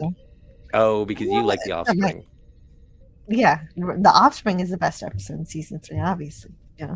It's funny that both of those episodes, one's a Data episode and one's a Tasha episode. It's like they were a couple. Yeah. Z3PO with the physical media shout out. I have to do the physical media shout out.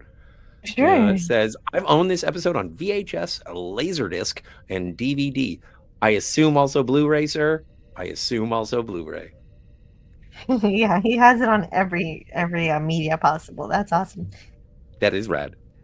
I get Michael Pillar also says, I give credit to the director and the cast and the people who post-produced it. The script was not one of the best scripts we wrote that season. Conceptually, it was marvelous, coming out of the heads of some people here. There are little holes in the episode that we couldn't fix. It was such a complicated and fascinating premise, but it was ultimately the character material that really made everybody proud. And that's true. That's exactly what shines in this episode is all of the characterization. Agreed completely. And so then there is no logic in that at all. And I do like that because there isn't, but it's what I want. Not. She's asked for it and he doesn't like it. I don't want you here. He's literally what he says. But she says, you need me. Show me someone on your crew who can do a better job than I can. And he accepts. Well, I guess he has to. He's not really given a choice. I'll stand by you. Little Pretenders. Oh. Here we go. One of those episodes that just takes your heart. Go back one. Go back one. Go ahead. There we go. After the pasting we gave them at Archer 4, I'm curious. Was Archer 4 named after Jonathan Archer? Jonathan? Probably. But we have a military log. Supplemental. Lieutenant Tasha has transferred to the Enterprise C, where she has taken over tactical duties. I just don't even get to try this time? Our long-range sensors have picked up... I'll take that as a no. Klingon battle cruisers on an intercept course. I do this all the time. I always switch who reads the things. Sure. All right. So the Klingons are coming to fuss with things. So that's great. That's a great idea. Because otherwise it would just be the Enterprise C flying through the rift. So they've got a little final conflict here with the Klingons in this alternate timeline in which they are at war with the Federation. And so they are firing upon a Starfleet vessel. And Picard says, we could run away, but we've got to protect the Enterprise C until she enters the temporal rift. So, and then we get one of the few clips I got for today. Yes. Let's make sure history never forgets the name. Enterprise. And the Enterprise D exchanged fire with the Klingons. And he does the best Picard impression. Picard does the best. Patrick Stewart does the best Picard impression. Well, in this episode, like not in Picard season 2, but in this episode, he does the best Picard impression. Well, yeah. Well, he is. He is Picard. Sometimes he's Picard. Except for in New Trek, he's not Picard. He's Patrick Stewart. And then he's a replicant. Well, that's what I heard. I don't know. Dr. Ira Graves would like to have a word with you. Yeah. So would Roger Corby, for that matter. Roger Corby is not Roger Corby. Says yeah, you. Roger Corby. That was android racism. No, okay. Actually, Ira Graves has a better argument for being Ira Graves still, because that was very clearly doing the whole thing, the whole idea of transferring all of your true consciousness into a machine. Yep. But I think Roger Corby was different. I think Roger Corby. Well, and I'm sure Ira Graves did a little bit of research into Roger's, experiences. It's an interesting idea. Could be a good It's all novel. cybernetics. Come on. I don't know why I'm on the fucking robot side. Continue Sorry to about the fire swear. all phasers. Kaboom! There's kabooms. And There's coolant kabooms. It's an action flow. sequence. Yeah, coolant leak. Oh, and we got LaForge saying, "Oh, we have a coolant leak in the engine core. I can't shut it down." So this is LeVar Burton's moment to say, "We're gonna have a warp core breach," and the crew. Also, this is the first got time we get engineering. Wesley in the ensign's uniform. Yes. Wesley Crusher is in a Starfleet uniform. Of course, he's having it because it's in wartime. You can imagine it's plausible that he's been promoted much more quickly, and so that makes a lot of sense to me. I do not dislike Wesley in this episode, which is weird. Say anything. Yeah, he doesn't say anything. It's so much better when he shuts his mouth, and he does a good job. He does say a few little things, but very helpful. He's being helpful. He's being quiet. He's doing his job. I'm happy Well, with Wesley Jill, in this episode. One of the things that really galvanized the staff at the time when they were trying to put this all together, the final battle was going to have every one of the main crew. So Geordi, Data, Wesley, Riker, like everybody was going to die. There was going to be a shot of them being killed and like upping the stakes. It's like, they're dead. And they eventually, but only Riker dies. But that was the thing, is that they were like, and then, Data's head blows up. And then, Wesley has a support beam impale him. Well, right. No, wasn't he supposed to be, decapitated? Oh, who? Data? Wesley. I don't know. I don't know what the specifics were for the execution style. But that was what they were doing, and then eventually, like when they got down to the shooting script, they were like, "No, we're not going to kill everybody. We'll kill Riker." That's it. Well, they should have at least also killed Wesley. That would have been great. Well, and the implication is, because the last thing with and we'll get there, I'm sure you have a slide of it, with Picard and then the flames coming up from the bottom of the image. It's like, okay, so Picard is literally the last person alive on the bridge, and that's why he has to jump over and take tactical. And I like that. That was a good jump. It was a good jump. They do manage to destroy one of the Klingon vessels. And there's the warp core is gonna go. We're gonna have a warp core breach. And I'm reminded of the warp core breach drink. I want to drink that with the rum and the juice. And you were hungover for like 2 weeks. Hungover? Oh no, I wasn't actually. I didn't drink too much that night. Oh, good for you. That was at Quarks, wasn't it? Yeah, it was at Quarks. I wasn't hungover at all. I didn't want to be hungover during a convention. That's stupid. That's all I do. There's something called moderation. I've heard of it. I've never been there. It's a different time zone. And then there we have Riker's death. And yeah, Rocks. and then the Klingon who should be Worf coming on screen saying, "Federation ship Enterprise, surrender and prepare to be boarded." And Picard says, That'll be the day. That was well delivered too. Very well delivered. And we right at the end of this episode, we got Wes Cagle showing up. Hello, Wes Cagle. Hey, you're here right at the end. Yeah. I got sidetracked and forgot this was happening today. Oh, that's Welcome. Perfectly fine. You entered at just the right moment. How are you? Welcome doing to the middle of the end. Yes. Well, somebody had to come on and balance out Scotty's mania with just more mania. So Perfect. So yeah, definitely. Okay, so right now Picard is going to do his little jump. If you're watching the slides here, do I actually get that? No, maybe I don't. I skipped getting that, but that's okay. Is this the biggest space battle yet to happen in Star Trek: The Next Generation? Apparently, it was supposed to be even bigger, right? I don't know.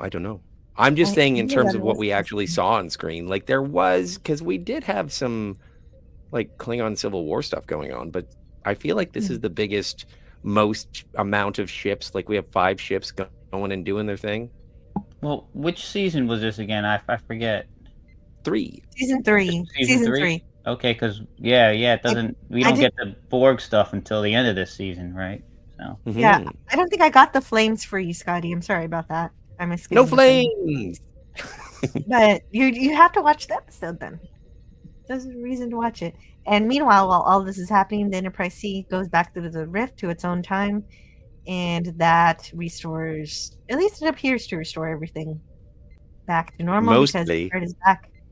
Mostly, but we don't know for sure if Rachel Garrett was really meant to die all along.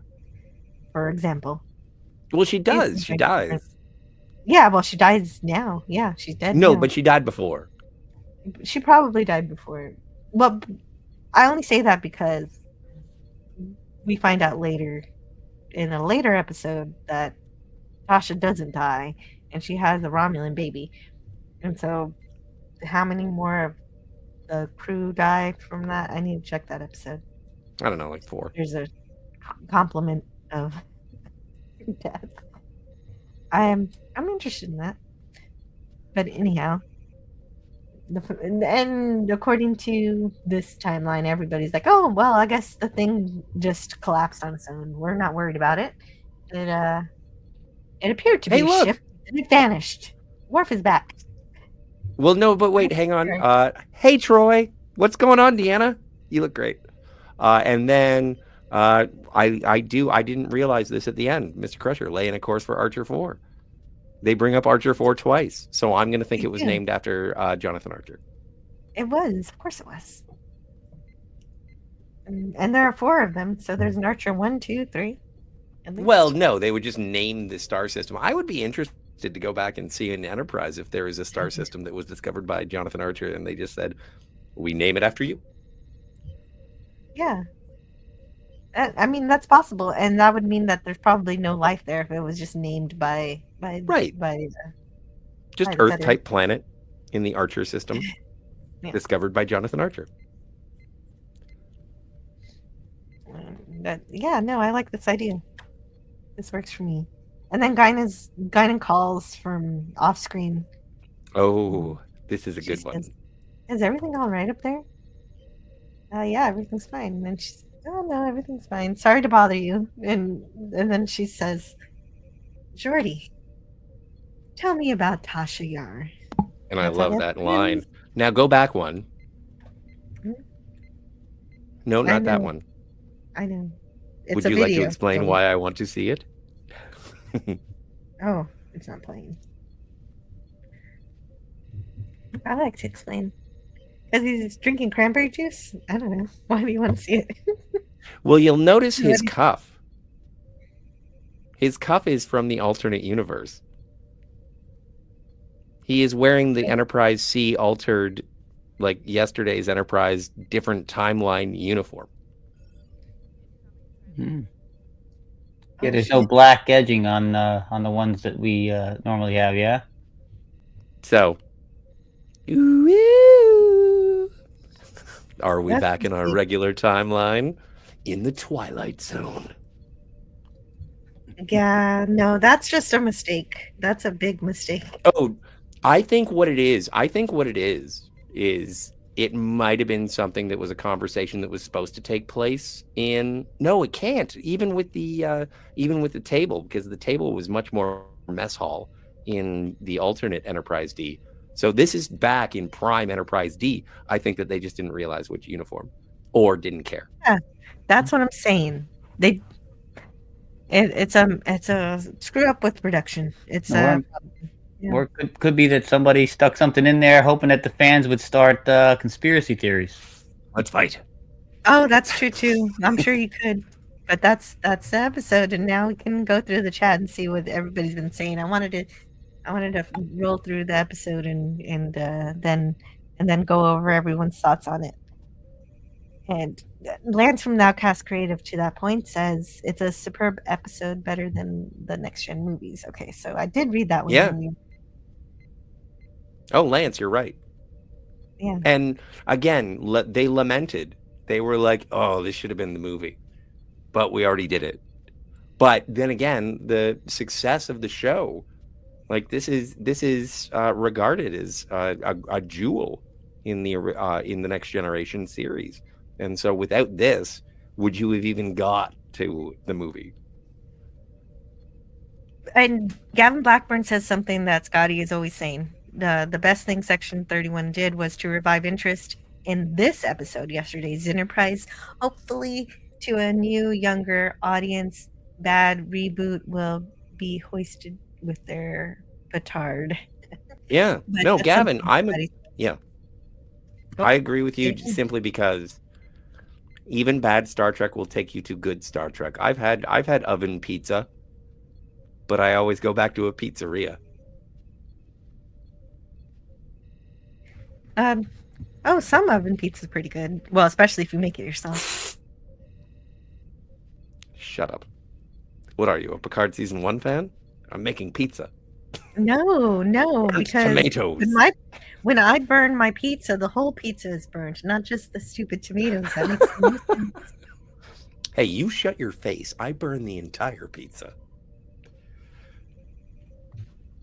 And let's see what else goes on. I agree, Gavin. In the chat. While I'm going through the chat, Wes Cagle, did you want to share your thoughts on this episode and what do you like about it? What's your favorite part? Or Alternate timelines are touch and go. You never know. You can get a good episode like this, and you can get crappy episodes. This is a good one. I think it's done pretty good, and I especially like because, and I've said it over, we don't actually get to see the Enterprise getting destroyed in the alternate timeline, but we can assume that everybody's dying on that ship. Yes. And I'm just a sucker for self-sacrifice, standing, toe to toe, even though you know you're gonna die. So right. Well, yeah. Especially when you're gonna die for the purpose of saving billions of lives. Oh yeah. Which is why I don't understand why people have such a problem with, and I don't want to go off somewhere else because it's different with Kirk's death in the Generations, because he sacrificed himself to save billions. So, and that's what I love. Yeah. Well, my problem is not that he fought Sauron. It's just that they had the chance to go back to a time when you didn't have to fight Sauron. Yeah, this is true. The choice of when to go back in time was stupid. Yeah, well, this is true. Yeah. And I would like to say, like, I agree with Jill, and I agree with people who are sort of frustrated with the death of Kirk, being a man alone who does rough and tumble action man stuff. But it would have been so much better if the passing of the torch wasn't Kirk and Picard on a planet against Tolly and Soren, but if it had been the Enterprise A and the Enterprise D, and there had been sort of a proper, we have to do this together.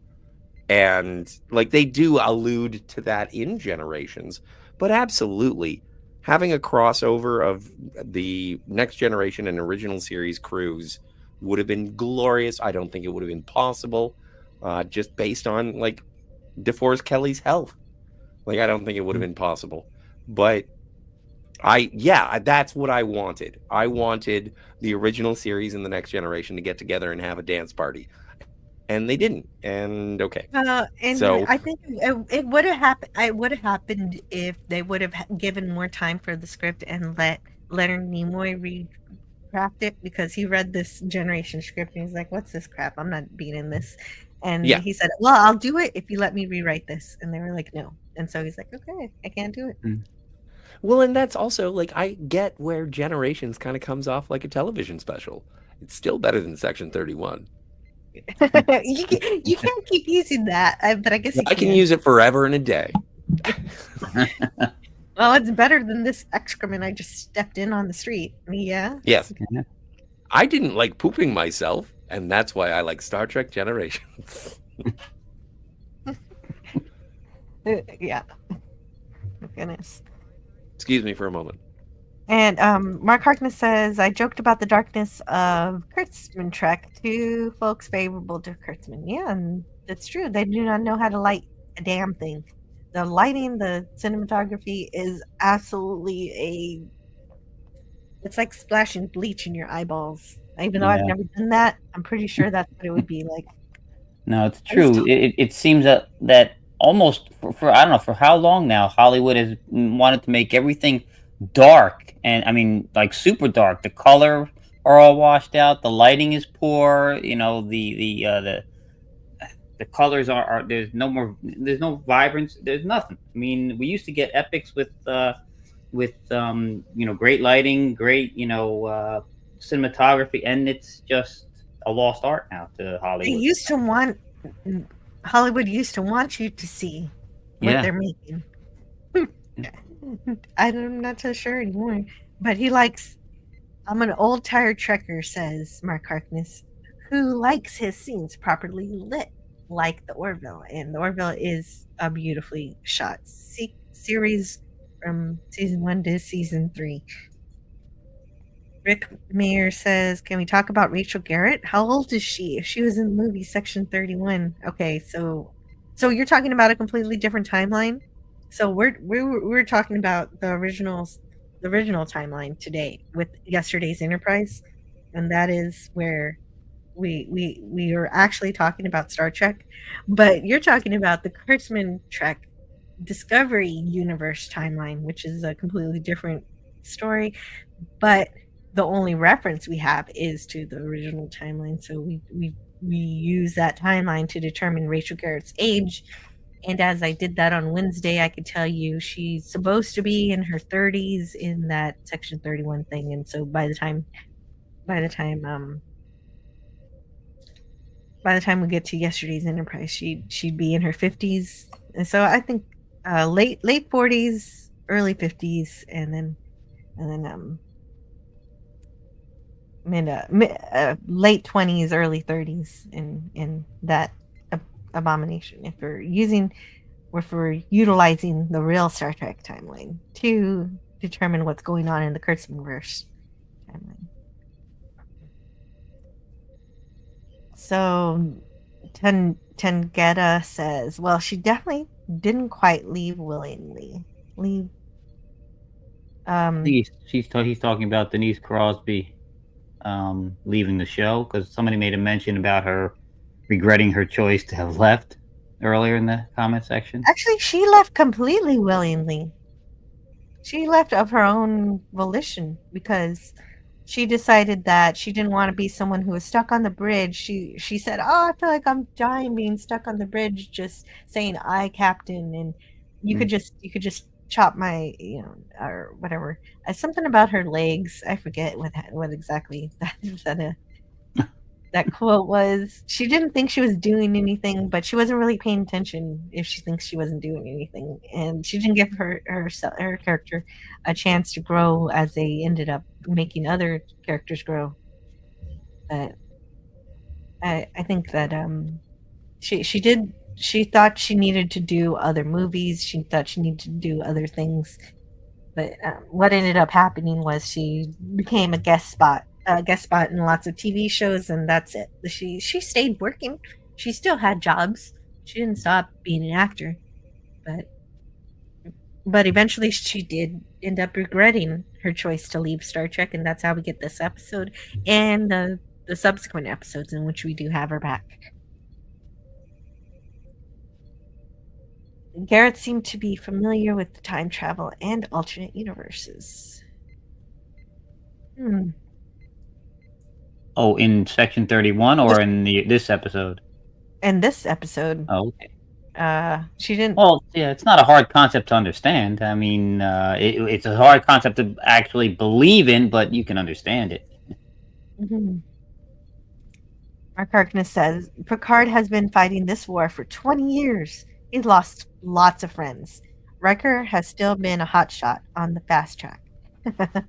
So Picard has seen lots of that hotshots die and even lose ships and crews in the war.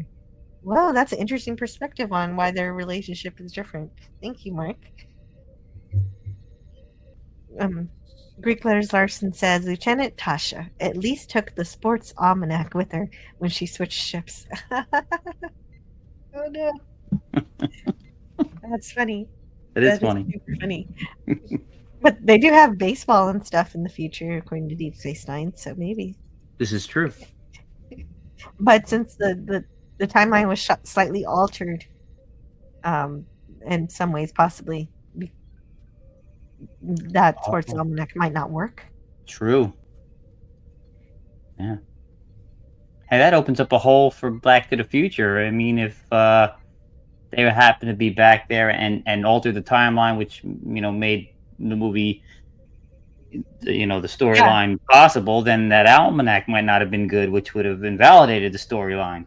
That makes my head hurt sometimes. Yeah, it does. It does. It does. No.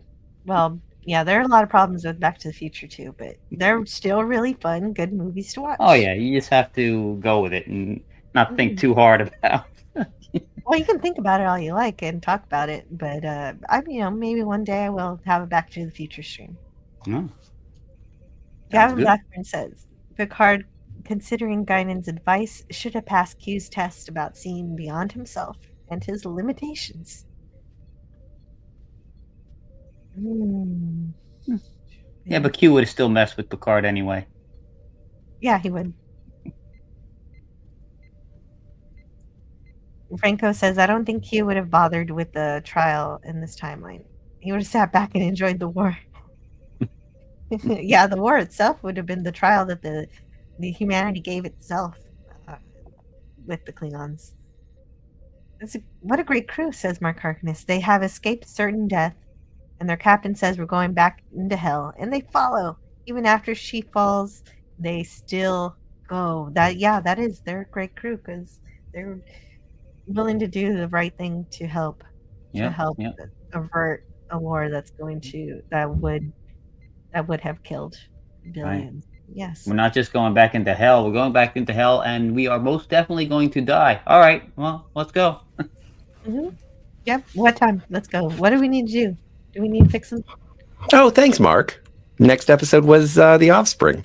So, 1-2 punch of excellence. The Offspring, isn't that a Troy? I thought that was a Troy-centric episode, isn't it? Oh, it's a Data episode with. No, that's the child. Okay, so is that the one with season Lol? 2 premiere? Lol is. Oh, okay, it is a The good Offspring. One. Yeah, that is a good one. Admiral Hapwell. I feel like I've had this conversation before, where people. Yeah, it's like time travel. Oh, I do it all the time. I mix the things up by the titles. I go, oh, good. And I agreed so much with Kevin Long. The dialogue is so well done, yet you see on every character of Kurtzman Trek to miss all of that. They explain in the after show how the character is supposed to be. Like, why can't they show it then? Yeah, that's right. Kurtzman Trek often has these after shows where they're like, well, this was what we really meant, and it's like, no, it needs to be in your actual episode. If you're telling me afterwards what I should have been thinking or what should have been on screen, it doesn't count. It doesn't count after you've already screwed up and shown me something that is completely insufferable. You can't go back and say, or even worse, even within the episode where they do say it. Oh, this character is super awesome, but they don't actually show this character doing something awesome. So you're just supposed to believe it because they say it. He's the coolest. The tell don't show is prevalent in Kurtzman Trek. Yeah, she's the coolest, isn't she? Yeah, we all love her so much. But why? Didn't she eat a Kelpian? She's so hot. Oh, yeah. She's a bad bitch. Wait, okay. We already talked about this yesterday. Oh no. We can't fall back into that trap. We're done talking about that. Unless the chat wants to talk about it, No, which really they do. but it Greekler's is versus like says, it's gonna draw comparisons because somebody decided it was really, really clever. It's kind of like, but again, it's like you can't bring this shit up if you're not going to follow through on it. Like I said on Tuesday, like Agnes Girardi is a better character. Like this is, I would rather watch Raffi than the bastardization of Rachel Garrett. Rachel Garrett is a strong. The best way that I can say is I liked Carol Marcus. I enjoyed the fact that there was a history with Jim Kirk. And then in Star Trek Into Darkness, they have Alice Eve, who is very, very pretty and very talented. But it's like, you're not even remotely Carol Marcus. Like, I don't even know why they gave you that name. Or why they cast you, because you're not Carol Marcus. no. And then no, it's not. Well, it's just a bumper sticker or a name Memberberry. tag. That's what we call a memberberry. It's a callback with no purpose or no reasoning. Anyway, And it- Star Trek Into Darkness is better than Section 31. yeah, but Not by much. That's not a high bar. It's not a very high bar to Not a high clear. bar. yeah, I'm Not a high bar. I'm not even sure it qualifies as a bar at all. It's just No. a stain. Yeah. Are we going to a bar? Let's go to a bar. Let's get It's the chopped. high jump with no bar at all. Exactly. It's just a chalk line. Jump over it. Made of feces, because let's go back to that. You're made of Melanie didn't feces. need- No, I'm not. I don't know why I'm mad. Yeah, oh wait, I have some, but so Tasha and Castillo, Never I mind, had Cam. never. Everybody does. Everybody poops. Everybody read that. Everybody poops. That's my favorite book. book. Never had. So Tasha and Castillo never had a chance to get cozy. They were too busy finding the Romulans, and then Tasha was captured rather than killed, along with the rest of the crew. Yes, this is an explanation of what happens in the next time we see, Denise Crosby Steela? return to Star Trek. Yeah, Steela. Yeah, we get to see Tasha's daughter, and it is. I don't like that one as much as this one, but it's still good. Kevin Long says, I think you can explain the rocks, kinda. So this is a reference to when Scotty was saying during the commentary, someone was getting excited about the shrapnel looking like rocks. And Kevin Long says, I think you can explain the rocks like how tempered glass breaks. Metal in the future is designed to break apart for safety when it explodes. I like that idea. Well, Have you ever yeah, seen tempered and like it is- glass break apart and it all goes into like little chunks? Mhm. It doesn't shard in a Yeah, it looks pointy like way, ends up looking like a pile of uncut diamonds or something. like jagged marbles. Yeah. Mhm. Little tiny pieces. Well, okay. Is that how transparent aluminum, I guess, breaks up? then? Ooh, that's a good idea. I like that. But Gavin Blackburn says the console rocks are spent carbonite. Yes. And that's a cute joke. I like that one. Tangera says, also with all of their time warp detecting devices, you'd think Starfleet would have developed a time-proof black box thing so you could know what the correct temporal path would be. It's an interesting idea. Yeah, but it's also like not to invoke other things. All right, so I won't invoke other things. The temporal. So Agent Daniels from Enterprise is invested in the temporal Cold War. But the fact that one temporal anomaly occurs and it rectifies itself based on the character of Starfleet and the people involved, it does right itself. And so you don't need temporal investigations because no one knows what happened. There's no evidence of it, except for Guinan kind of remembering Tasha Yar or being curious. And like, it just seems, okay, everything worked out. Good work, guys. It's over. And if you want to get really pissy about it, none of this happened. As far as the Enterprise crew or history is involved, Like the Enterprise C went to the future for a minute, and then it went back to the point of the battle, and we move forward from there, and we get Sela. But as far as the prime timeline is concerned, everything's fine. Yeah, this Well, episode is kind of like a one big Bobby Ewing Dallas thing. I Kind think of. some things might have been changed just for the simple fact of it having been in the future, because then the people on that ship do have a different perception of what's going on. But I guess what you're saying is they die. Most of them die or are captured and prisoner anyway, so they don't have an effect. But I don't know. I don't know if My that's biggest true. concern is where was Sela during Star Trek Nemesis? When I found out it was going to be Romulans, and I was going to, oh yeah, we're going to get some big screen Sela, and no. You're right. She, Uh, I don't know don't- if she would. don't- I don't know. Don't mention Nemesis. Don't mention that pre-Kurtzman nonsense.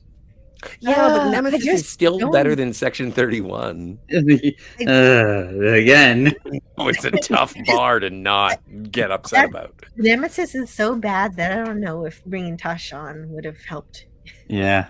Anyway. Yeah. Mida. It was just poor. It was it's an embarrassment to original Trek.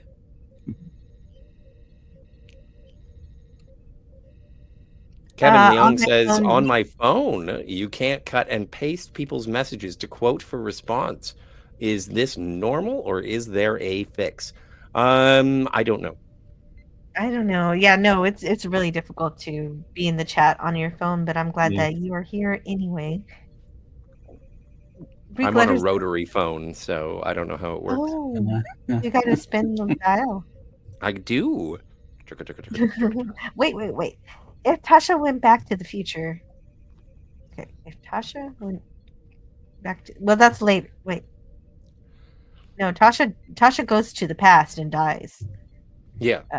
Oh, eventually, like in because she's captured and she has a baby and then she dies. But she didn't erase from existence.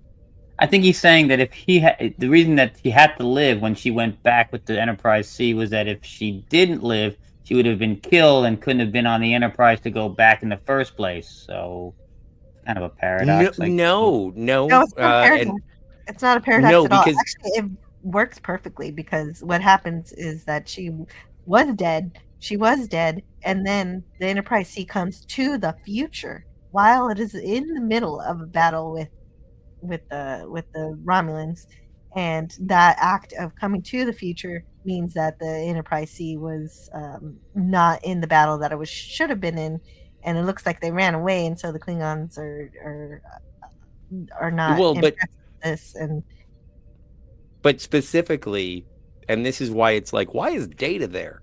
It's because it would require the exploration of space to actually find Data. But as you mentioned, Data had been found before the destruction of the Enterprise. yeah, exactly. And Tasha was born before all of this, also, so she was already Well, born. but even if she, yeah, I think, is it 20 years ago or 60 years ago?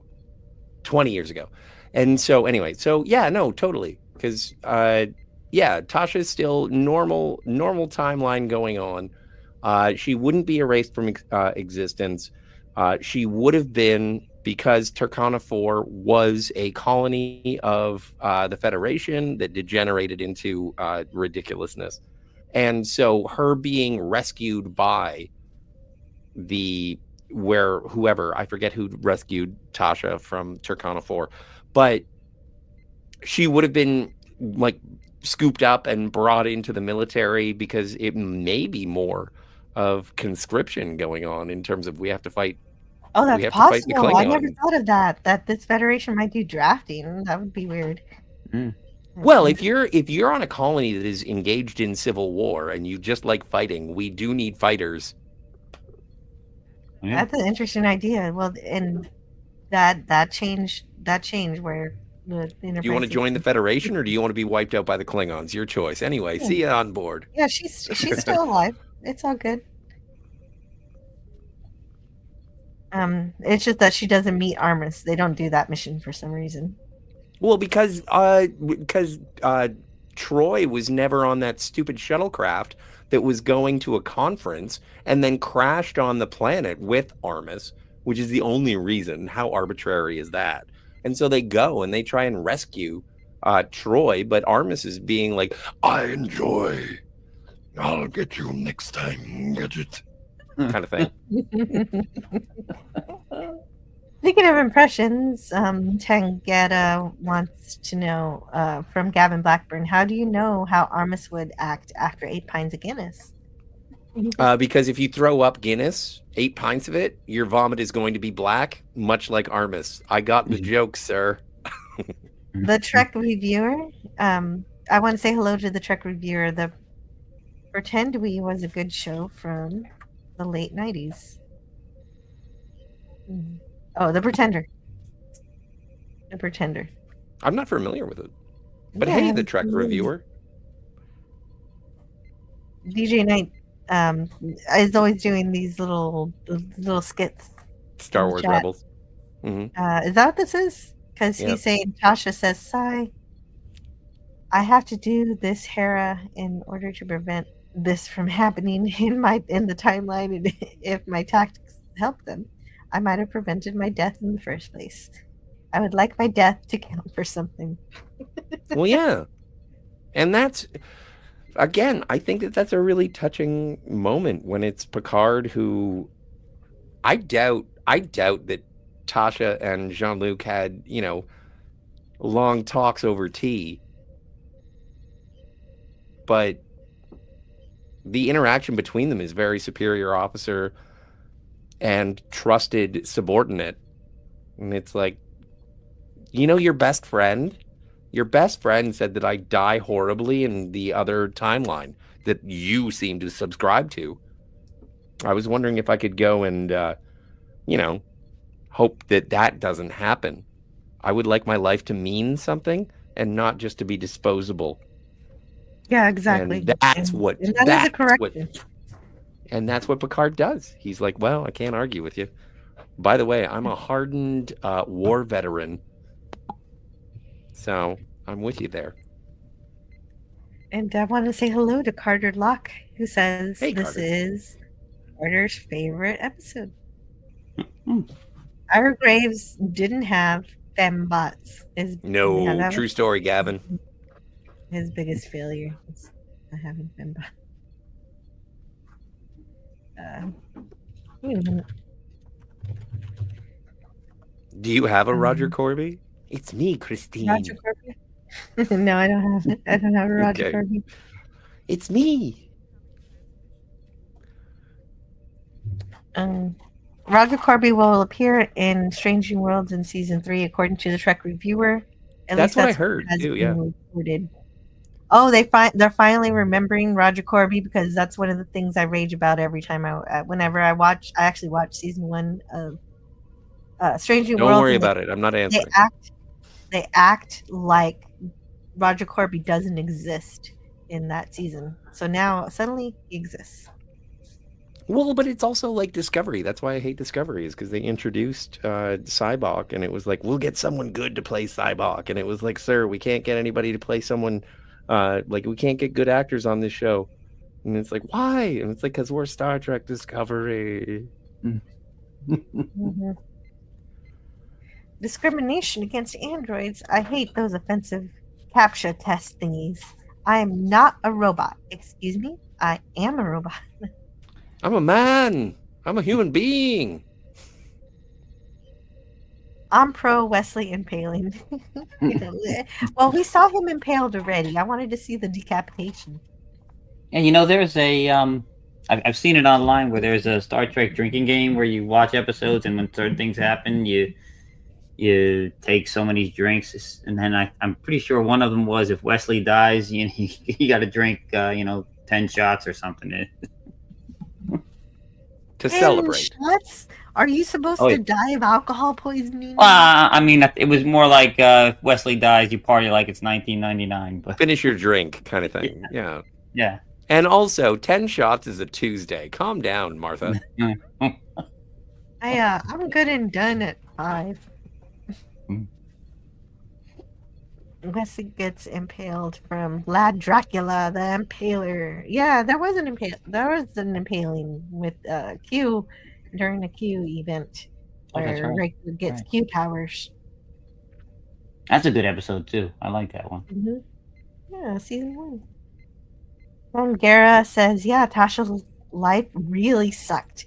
Grew up in a god awful shithole of a world, joined Starfleet, and fought a war her entire tenure, and then was kidnapped and kept as a sex slave until she was killed." I hate that part. I don't like that last part. But also I'm brought peace pleased to the that she galaxy, would I would do like to that. say, or at least the Yeah, quadrant. that's true. That's true. Her actions did also bring peace with the Klingons. Yeah, So it shifted the there. entire power dynamic in the entire quadrant. Hmm. Yeah, but I don't It think is she still would have. tragic, but Yeah. I'm I happy really with don't it. think she would have willingly been a sex slave of a Romulan. That's the part I don't get, and I think Well, that's too. I thought it was more implied that she willingly became his concubine, and it wasn't really so much, and it was almost grew to be I was trying. like a regular relationship almost. I didn't get that it was a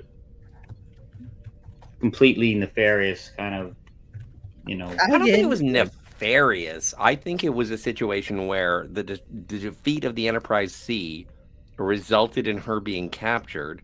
And they do say that like a Romulan commander or ambassador or somebody, some Romulan, took a shine to her and was gracious and wanted her, and her only power position was to sort of revert to her life on Turkana 4.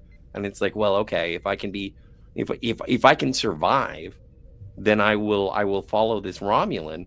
And then when it became when she became pregnant, when the Romulan became in her, then she had the baby, and it was her saying that she wanted to make a better life for Sela, but unfortunately, Sela saw more in her father as opposed to her mother being a sex slave, and Tasha wanted to go, but she sort of not without my daughter kind of thing, and Sela betrayed Tasha.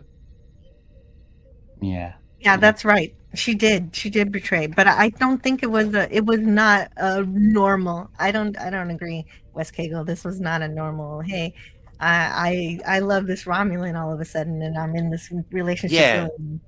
Really. I think it was a relationship of convenience or survival. Yeah. So. Oh my God, I'm looking out my window right now, and there are snowflakes the size of pillowcases. Ooh.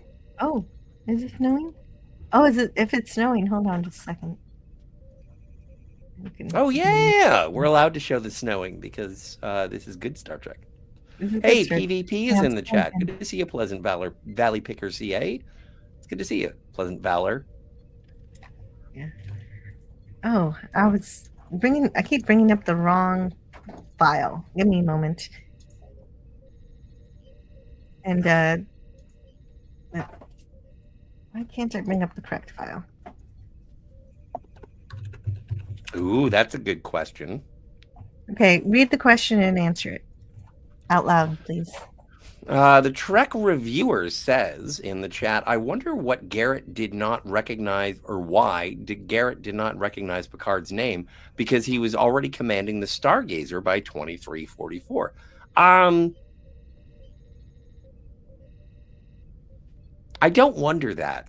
I don't wonder in the same way that if I'm working at the flagship store of a Burger King, or if I'm working at head office at Google, and it's like, oh no, who's this guy who's working in this satellite subsidiary? It's like, why would Picard even, like, maybe he would have made a name for himself by taking command, but I don't know. Yeah. The timeline would. There's a question. That's a good question. Yep, but every captain on a cruiser in today's Navy doesn't know the name of every captain on every other destroyer. So Sure, it's not necessarily he might have, but It's not necessarily a guarantee.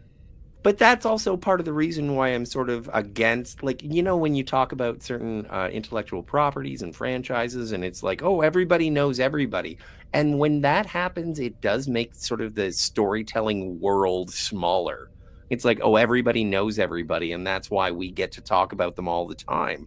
And it's like, but leave that alone. I think it's one of the strengths of Star Trek The Next Generation is how long they went without saying anything about the original series. And that, I think, is a credit because it makes the galaxy feel bigger.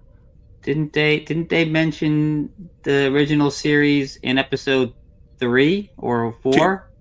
Which one is the Naked Time, Naked Now? The Naked Now, yeah. But it's such a fleeting reference. Like True. The further I think the biggest one that they make is in the episode Sarek. Like, and yes, we get McCoy in the first episode, and we get the Psi 1000. But yeah, they did try and steer away from any interconnectivity. It was almost unavoidable but for them to do it in the pilot. They kind of had to give a nod in the pilot. So. But also, he wasn't captain yet. Oh wait, he was captain. No wait, he was. That's what the Trek reviewer said. Yes, he was. The Trek reviewer says he was captain of the Stargate Cruiser. Yes, that was his first ship that he was captain of. So yeah, you're right. But, I think it's a production thing. And I think the Trek reviewer is correct, though. I think it is a production storyteller thing, but does it? I would think that every captain makes it a point to know all the other captains, right? Yeah, they try. No. I think they it try. Yeah, Picard does that a lot. Whenever just a low level captain happens to get mentioned somewhere, he's like, oh yeah, captain of the. I'm like, how the hell does he know every captain? Oh, but they also do that. So I don't know. I think I'm with the Trek reviewer on this one. They do that in the original series. Too. Yes. They do that in the original series when Kirk is going towards Genesis, and he recognizes the Grissom, and he's like, "Give Captain Esteban my regards," or something like that. And it's like, okay, so Kirk knows, but again, he's an admiral at that point. He's not a captain, so he kind of knows stuff. It's interesting. It's interesting to bring up. All right. Okay. So yeah, it is. That is a good one. Thank you very much, the Trek reviewer. You're absolutely right, I think. Tangera says, yeah, Tasha's life really sucked. Yeah, okay. See, I read that one. Yeah, if that's the juice, my guess would be blood orange. Oh, okay. So the drink that Geordi was drinking when he was in the wrong uniform at the end of the episode. I think it was a Cosmopolitan without an orange peel. That's what I thought too. I was thinking cranberry. I was going for cranberry juice. That's okay. The time cops will go back and fix it, says the Trek reviewer. The uniform being different wrong. Let's call Jean-Claude Van Damme. He's a time cop. Okay. The show's over, folks, says Greek Letters Larson. You always say that when my show is actually not over, but it is almost over. See, good timing. Yeah, with you guys. Yeah, it's pretty good timing. Tune in next week for Star Trek To the Future 3, Election 31 on the Wild Wild West. Wow, that sounds wild. West. Oh yeah, and yeah, we just roasted Section 31 on Trev's channel, and we might be back on Trev's channel on Monday. We'll see what's going on. Yeah. Once again, go check out Trev Retro. And we did a great breakdown, and then also on Jill's channel we had a great sort of I don't want to say meandering, I want to say reminiscence, we talked about it until we couldn't talk about it no more. Yes, we talked about it exactly as much as we needed to. Like I didn't even get to half of my notes because there was so much stupid in that TV special that I think Omnicastnet. Hey, Jill, good to see you. Good to see you too. You were saying? Also, our R33S3. M is Reese. here.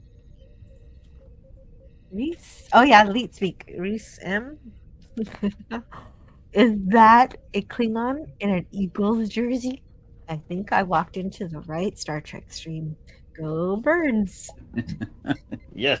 Ugh. Worf happened. I know Philadelphia? for a fact. Worf is an Eagles fan. Worf, is this is canon now, I guess. Yes.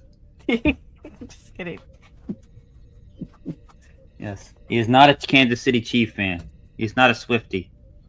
I always thought that Worf would be a Cleveland Browns fan. Really? Maybe that's Jordy. Jordy is a Cleveland Browns fan. I don't know. I just know Worf is with Worf with his rough and tumble attitude is definitely an Eagles fan.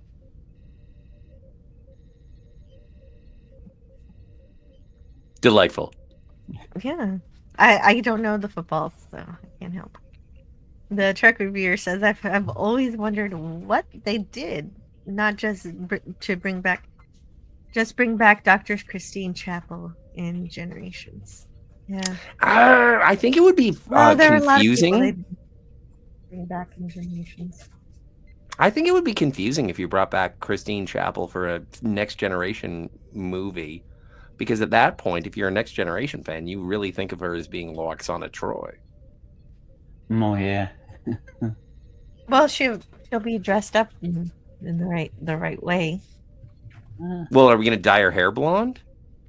I don't know. She hasn't been blonde since Turnabout Intruder. But there was an episode of TOS where she wasn't blonde, and I think she looked really lovely. Turnabout Intruder. Yeah. No, her favorite role of mine is as number 1. Oh yes. Oh, yeah. Looks great. And she's not blonde there. No. Right. Oh, no, it's incredible.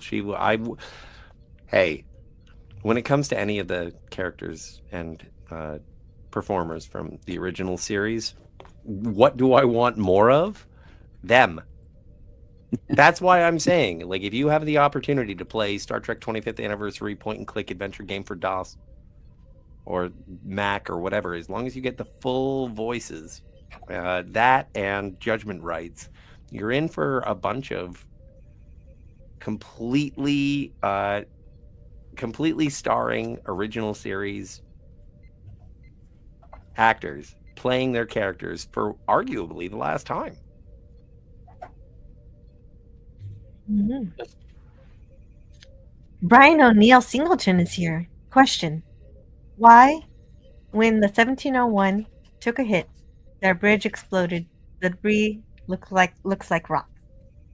Well, I think we really made up a good answer to this, is that it is kind of like tempered glass, and the transparent aluminum or the metal has been treated so that it does break apart sort of solidly. There are components that will end up being shurikens into your head and neck, but a lot of the time, the safety features of the metallurgy, what they did was make it so it would explode into blunt force baseballs that look like rocks. Yeah, I like that answer. Yeah, it was And good. Brian, thank you so much for subscribing. He just subscribed to the channel. Huzzah! Yay. That's a great. That's always great when someone subscribes during the live stream. It doesn't happen often. And so it Play a should be video. celebrated. Oh, I should play a video. It should be Yeah, celebrated. why a not? little. Let's have a celebration. Okay. Well, let's celebrate Brian subscribing with some Good videos. times. Come on. Celebrate. Scotty, in Argelia they use the lights. Now, no one has to tell an old Aberdeen pub crawler how to applaud, Captain.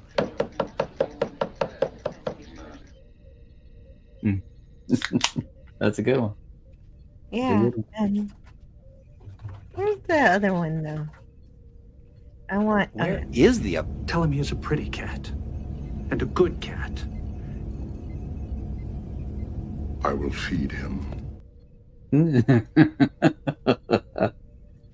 That's a really good one, yeah. No, I thought when somebody joins a channel, it should be, you know, they're being assimilated into it. So Worf should be, you know, yeah, assimilate this. I could do that too. I still have not gotten rid of all my first contact videos. Assimilate this. Reports of my assimilation are greatly exaggerated. There you go. There you go.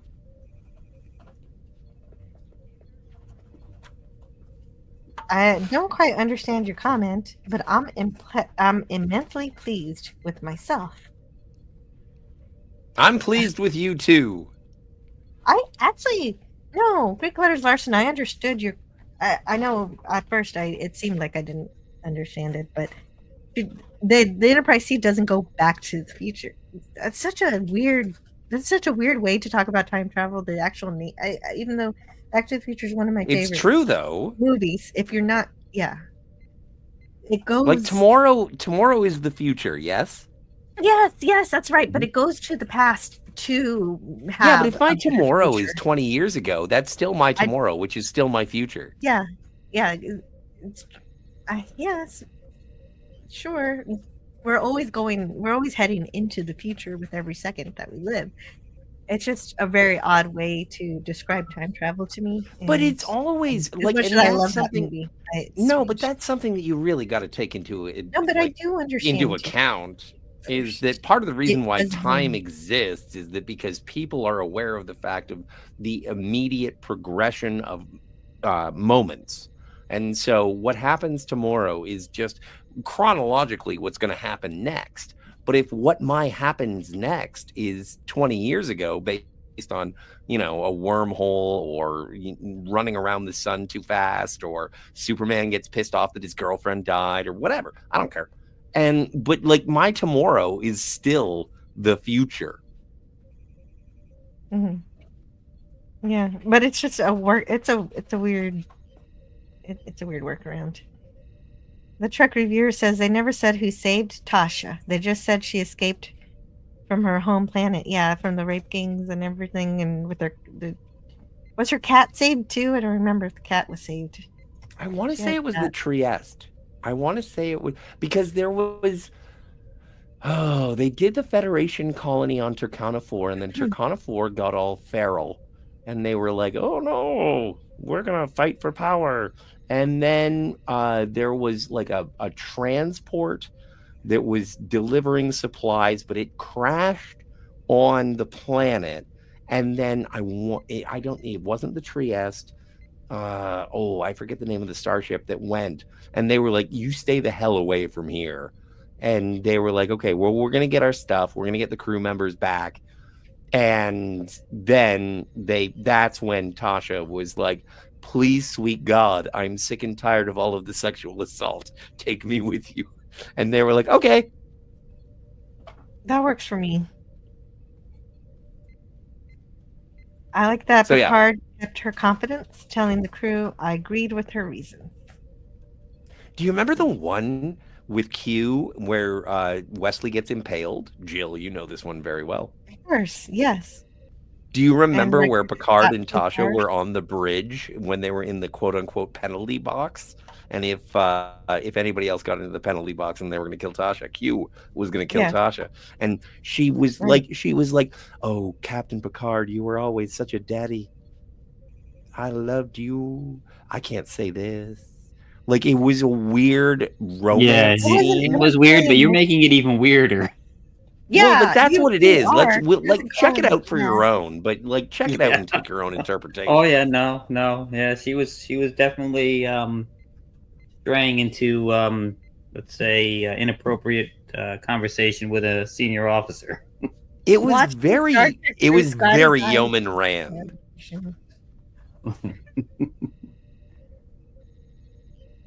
What was the reasoning of this divergence into Tasha Yar's penalty box time and we're not conversation card? I'm just investigating. I'm curious about. I like Tasha Yar. I am curious about. You just wanted to talk about any Tasha. Any Tasha Yar. I wonder what Garrett did not recognize Picard's name, because he was already commanding the Stargazer. Oh yeah, we read this one, but maybe it was put in twice. I'm not sure. There are rumors that Jill has seen Snow. I don't believe them though. I have seen Snow a few times. Like the rapper? No, like the weather. There's a rapper named Snow. I didn't know. Oh yeah, he's Canadian. About It 4 or 5 explains a lot. Oh. Oh, and PvP left. Bye, PvP. See ya, Peeve. But apparently Jill was on the ship Enterprise D from the experienced Klingons encounter, and it was the year 2371. I wonder if Beverly was still on the ship. I was on it. Okay, so is everybody on the ship? DJ Knight, you're amusing yourself. That's good. Mark Harkness says Garrett didn't recognize Picard because the Stargazer was an old third-string ship. It makes sense for Kirk to know who commands the other ships, a Constitution class. I never called them Connies before. I've heard it a lot, but no, Connie's Constitution class. I've never. That's my first encounter with that. But to know who's commanding a refuge from the trash. Oh, okay. I didn't realize Stargazer was a low-level ship. The Tetrarch of Apathy says, just realized that if the war had been going on for 20 years, the Stargazer may have met a different fate. No Picard maneuver, because the Stargazer was deployed elsewhere against the Klingons. I don't know, Tetrarch. Thing is that maybe he developed the Picard maneuver against the Klingons. It could have been with what if the different Ferengis were so chicken shit that they were like, oh no, we're not going anywhere near there. There's a lot of torpedoes. Mm-hmm. Yeah, it's bad for trade. Yeah, exactly. There's no profit in going into a war zone. No profit at all. Oh, I like this question. I wonder why O'Brien was not in this episode. Trek Reviewer, that was a thing that I was like the only thing that would bring this. I think this episode is a 9 out of 10. It's one of my favorites, top 10. And I think the only thing that would make it a perfect episode is if Chief O'Brien was there. Just for one. Like, I don't even have to see his face. I just want him there. It's kind of like in Best of Both Worlds, where Geordi taps his comm badge and says, Lieutenant Barclay. And like Dwight Schultz is not in the episode, but they reference Barclay. It's like same two-parter. They say Dr. Solar to Sick Bay 2 or whatever. And it's amazing. Just acknowledging that they are on the ship makes it so much deeper. And so, yes, I was thinking during this episode, and I was like, the only thing that would make this better is a little Cole Meany. Well, yeah, even if it was just, like you said, a reference to him, that he's somewhere. He's not here today because we can't afford another guest actor, another recurring character actor. But he's there somewhere, and that would have been nice. Oh, what about Dr. Crusher? Like, does a tap on the comm badge and says, Dr. Pulaski, report to the sickbay. And that's it. That's the entire thing. We don't see Catherine Muldar. We just hear, it's like, Dr. Pulaski, report. Still on the ship somewhere. Yeah. Oh, that would be interesting. That'd be kind of cool. Yeah, there's so much you could play with having a different timeline because of what happened with the whole thing. That could have been interesting. Like there are they didn't have time. Medical officers. Oh, I love it. Just because of the possibilities. Ensign Rowe wasn't introduced yet, so I'm not really gonna go in for Ensign Rowe on this one. Yeah, no, yeah, Ensign Rowe. Yeah, it's too early for like him. They wouldn't even care about the Bajorans. Like as far as the Federation is concerned, it's like, yeah, no, the Cardassians and the Bajorans are doing their thing. We're in the middle of a war with the Klingons, so we're not concerned about the lizard people and the religious zealots. Oh, wait! If what the Trek viewer says here is true, that's even more disturbing. Let's read it. Could you please read this, Wes Cagle, and then Sure. respond? The Trek reviewer says, in the episode where Wesley gets impaled, the lines Tasha says in the penalty box were supposed to be given to Troy, but she was not there for some reason. Well, she was in the shuttle, but that's even more creepy if Troy is saying it. I don't know why, but it is. It is, because she's supposed to be in love with Riker, which we established from the first episode. And also, she would know what Picard is feeling, and she would know well enough to step off and be like, I'm not going to hit on this guy because, he's not into me. True. They're really flirting. I don't remember the flirting aspect nature that you're injecting into the scene. Well, we'll have to watch a Q episode, Jill. Yeah. Well, Q was put off enough by it that he decided to end her penalty and send her back. He didn't want to hear no more of that. So. And he even admonishes Picard, saying, taking advantage of a lower ranking officer. He Yeah, he does. Yes. Oh, that one more penalty by anyone, and I'm gone. It's frustrating to be controlled like this. And Picard's trying to comfort her, and then she starts crying. And Picard says, "Don't worry. There's a new ship standing order on the bridge. When one is in the penalty box, tears are permitted." What is this shit? Okay. It's called you're right. Season 1 of Star Trek The Next Generation, lady. Oh no, you're absolutely right, Scotty, because of this line Tasha says right here. Captain. Oh, if you weren't a captain. Yeah. Exactly. Roy was supposed to say that. That doesn't make it better. No. But it's there. Thank you, Trek Reviewer. It is there. That happened. O'Brien could have taken over for Tasha, says the Trek Reviewer. Yeah, but then everybody would be like, oh no, Richard Castillo and O'Brien. Why are they calling Miles his mom? Oh, that would have been a different romance. It would have been so Keiko gay. would be upset. Keiko would have a problem with this. There would be. Well, they never met. They didn't meet. When did Keiko and Miles meet? We don't want to get into a Keiko argument because you know I'm on Keiko's side. I'm on Keiko's side until Deep Space Nine happens. Yeah, I'm still on Keiko's side, you weirdo. I believe in a thing called love. Just listen to Keiko's heart. I'll leave that to you. Yes, Wesley was impaled in the episode, the Star Trek The Next Generation's episode Hide and Q. Yeah. As Scotty says, first season episode where Riker gets Q powers and he's like, oh, I can use these powers, but maybe I shouldn't. But apparently the Enterprise D sent me back to your reality. Oh, that's good. That's good. I wonder, DJ Knight, do you ever take all of these comments that you write in the chat and craft them into a complete story? The Tetrarch of Apathy says, I imagined O'Brien was on the engineering team getting the Enterprise C as ready as possible. Yeah, he was somewhere doing something. Unheralded is the hero of the mission. Oh, no. Oh, okay. He meant after Tasha Tasha transferred to the Enterprise C. It wasn't really a transfer. Well, I guess it was a transfer. What is? Yeah, technically it was a transfer.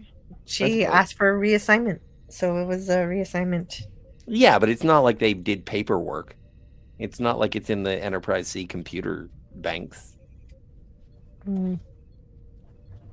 Oh, Troy did not know her dad very well. That's true. So that wouldn't be a. Well, maybe it was the absence of a dad, and she's trying to fill in. Oh my God, I'm making this really a gross conversation. She knew her dad.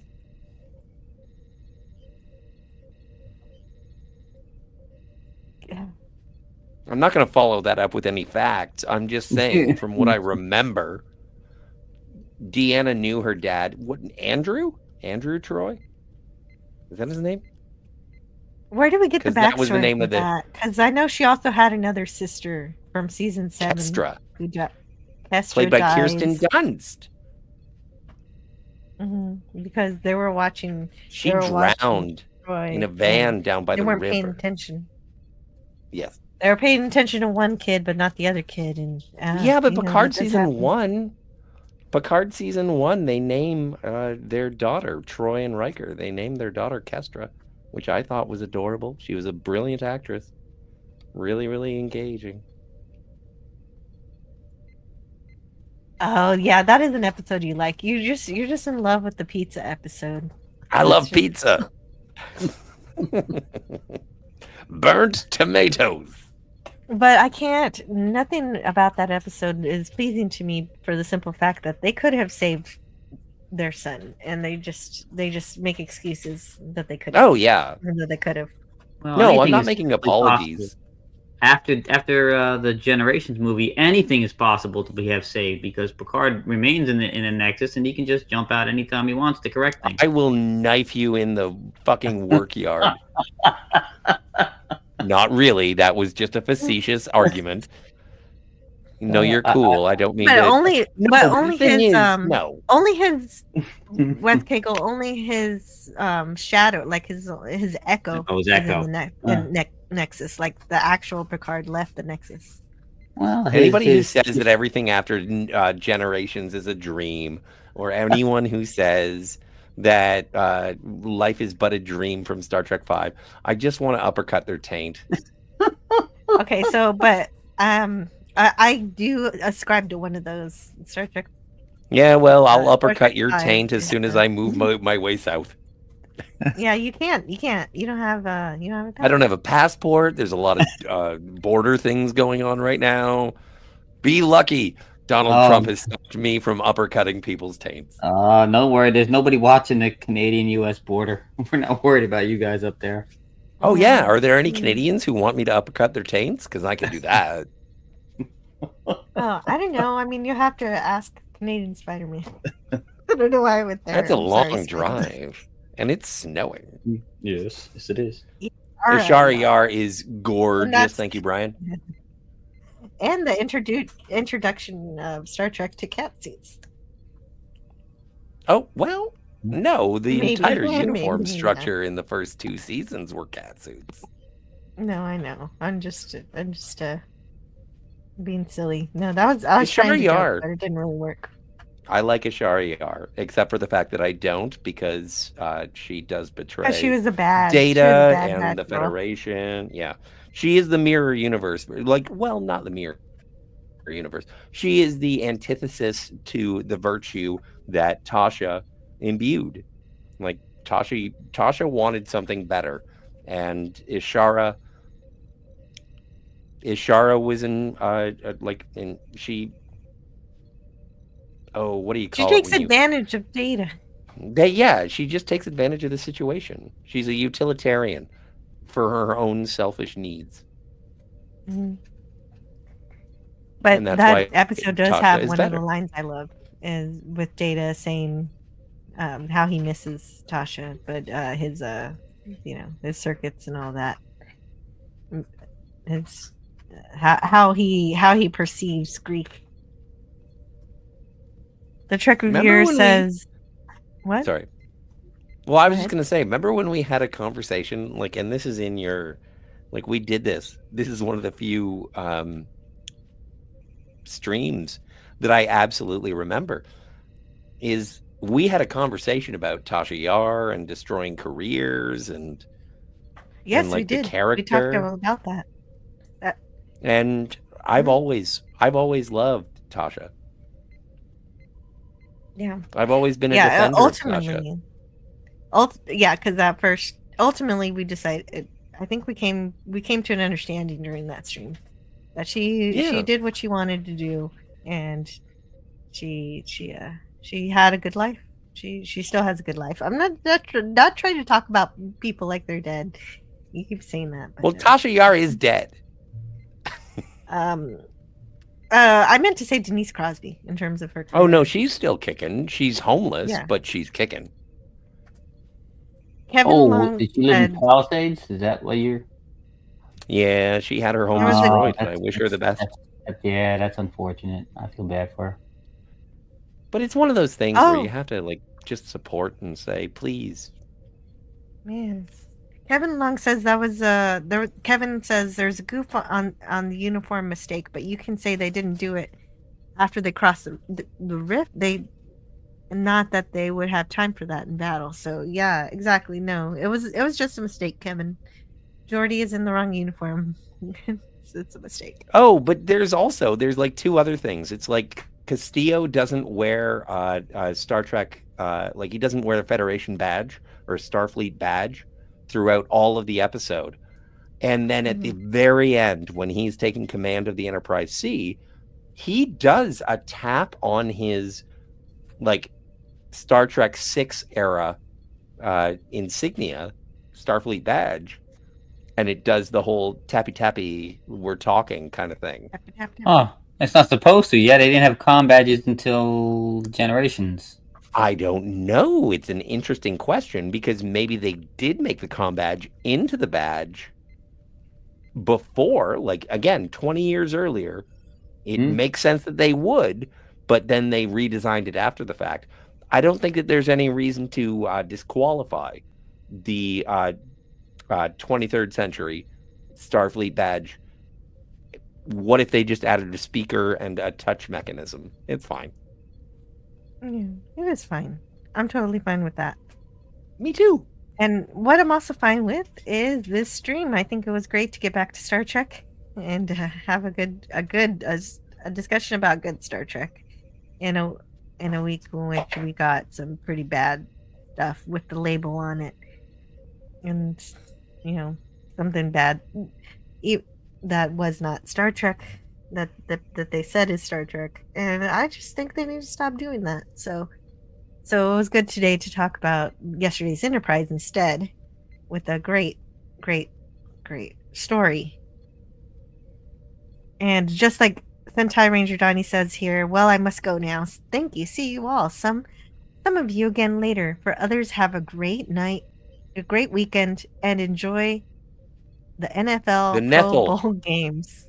It's the NFL, everybody. Okay, so football is happening. Okay, no Super Bowl, but the Pro Bowl stuff. Yeah, football is always happening. Yeah. So wherever there are feet and balls. Anymore.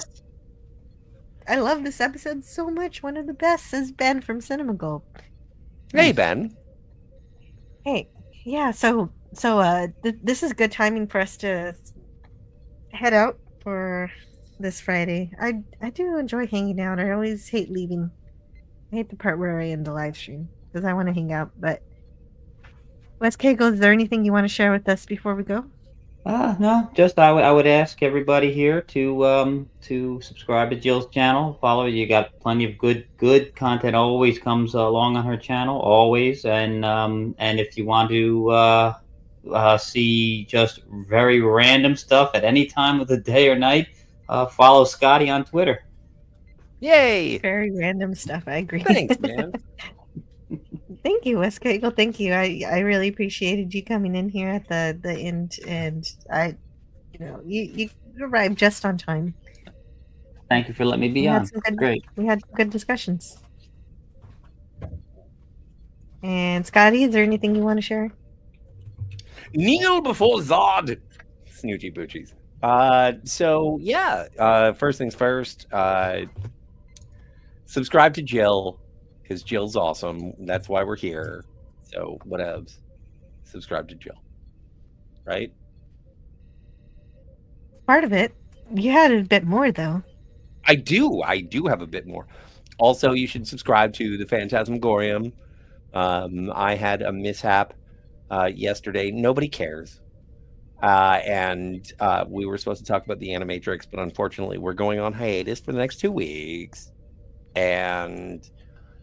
we're going to talk about the Animatrix on, I think, February 13th or something. It's going to be around Valentine's Day, and the only reason we're doing it then is so we can tell you that we love you. And then you should always check out Cinema Gulp. Subscribe to Cinema Gulp because I get to hang out with, like-minded, awesome people, and we talk about movies that we love. And there's live content and edited content, and it all works out really, really well. And so that's great. And then is that it? Oh yeah, no. Subscribe to me because I'm almost at 200 followers on Twitter or X or whatever you call it. But if you don't like me, you should unsubscribe from me on Twitter or X or whatever you call it, because I don't care. High score, low score. I am basically the yodeler from The Price is Right. So Just don't fall off the mountain. Also, I will. yeah. I will fall off the mountain. Also, do you subscribe to Cinema Gulp? Did you get to that part? I wasn't sure. I did the Cinema Gulp I thing. did. I'm glad you were Okay, listening. good. No one else was. UK Danger Man Reviews is here. Take care, all. Yes, and he should be streaming soon. One more thing. Trev Retro. We talked about that Section 31 thing. Section 31 is obviously a brand of toilet paper in the 24th century. So, yes. Melanie says she's addicted to several Trek chats during the week and can't keep track of them all. Yeah, that must be difficult. But it's good to have an overabundance of things. Then you have lots of selection. And do you have anything you want to promote, Jill? I'm glad that you have selected to be here with us today. Yes, I will. And good. On Tuesdays, I actually talk about the Twilight Zone. And I go in order from all the episodes on my Tuesday shows and cover the complete series. So getting through the complete Twilight Zone is going to be quite a feat. It's going to take quite a while. We're going to be in the Twilight Zone for a couple of years. And then actually I should map that out. I should calculate exactly how long this is going to take. You should. Then on Friday, we mix it up a bit more. More randomness occurs on Friday, so we can pick any TV show, any movie, or sometimes we just turn it into a shore leave. So I don't know what we're doing next Friday yet. We need to have some conversations about that. Yeah, we'll have to talk about that. We'll do that. I'm busy. Okay, and that's okay. And Canadian Spider-Man drops in here right at the end. What a great episode. Yesterday's Enterprise. Exactly how I feel about it. And I'm glad you were here to join us today. And, well, I love yesterday's Enterprise. We get prune juice. We get Guinan superpowers and helping us figure out realities. Yeah, I don't know. I think it's great. And it's cool and exciting to fill in the blanks of the Enterprise C that we really didn't know anything about before, and how big of a role it played in a having peace with Klingons. And Captain Garrett and Tasha is incredible. Tasha Yar has a great performance. She does wonderful in this episode in her acting, and that's due to the expert writing. I like the direction, I suppose, must have had something to do with it. This was a very classy romance and a heroic decision for her to decide to change the course of her own history. And Captain Garrett provided great leadership and everything, and it's just wonderful all around. And I hope to see you all next time, and it feels so good to talk about good Star Trek, and so that's why I do that on this channel, and I hope you join me next time. Can I come? It depends. We'll talk about it later. Right. Yes, probably you can. Yay.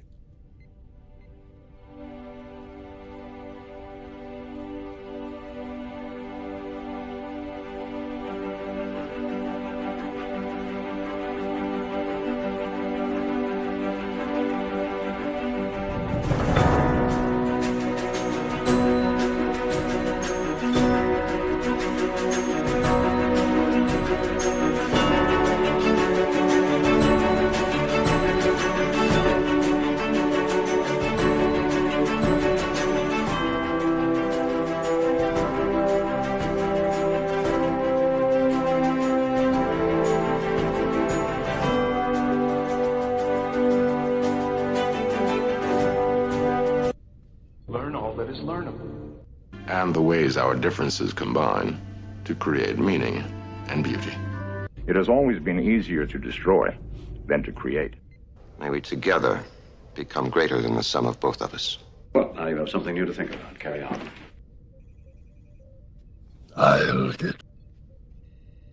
I'll get you next time, Gadget.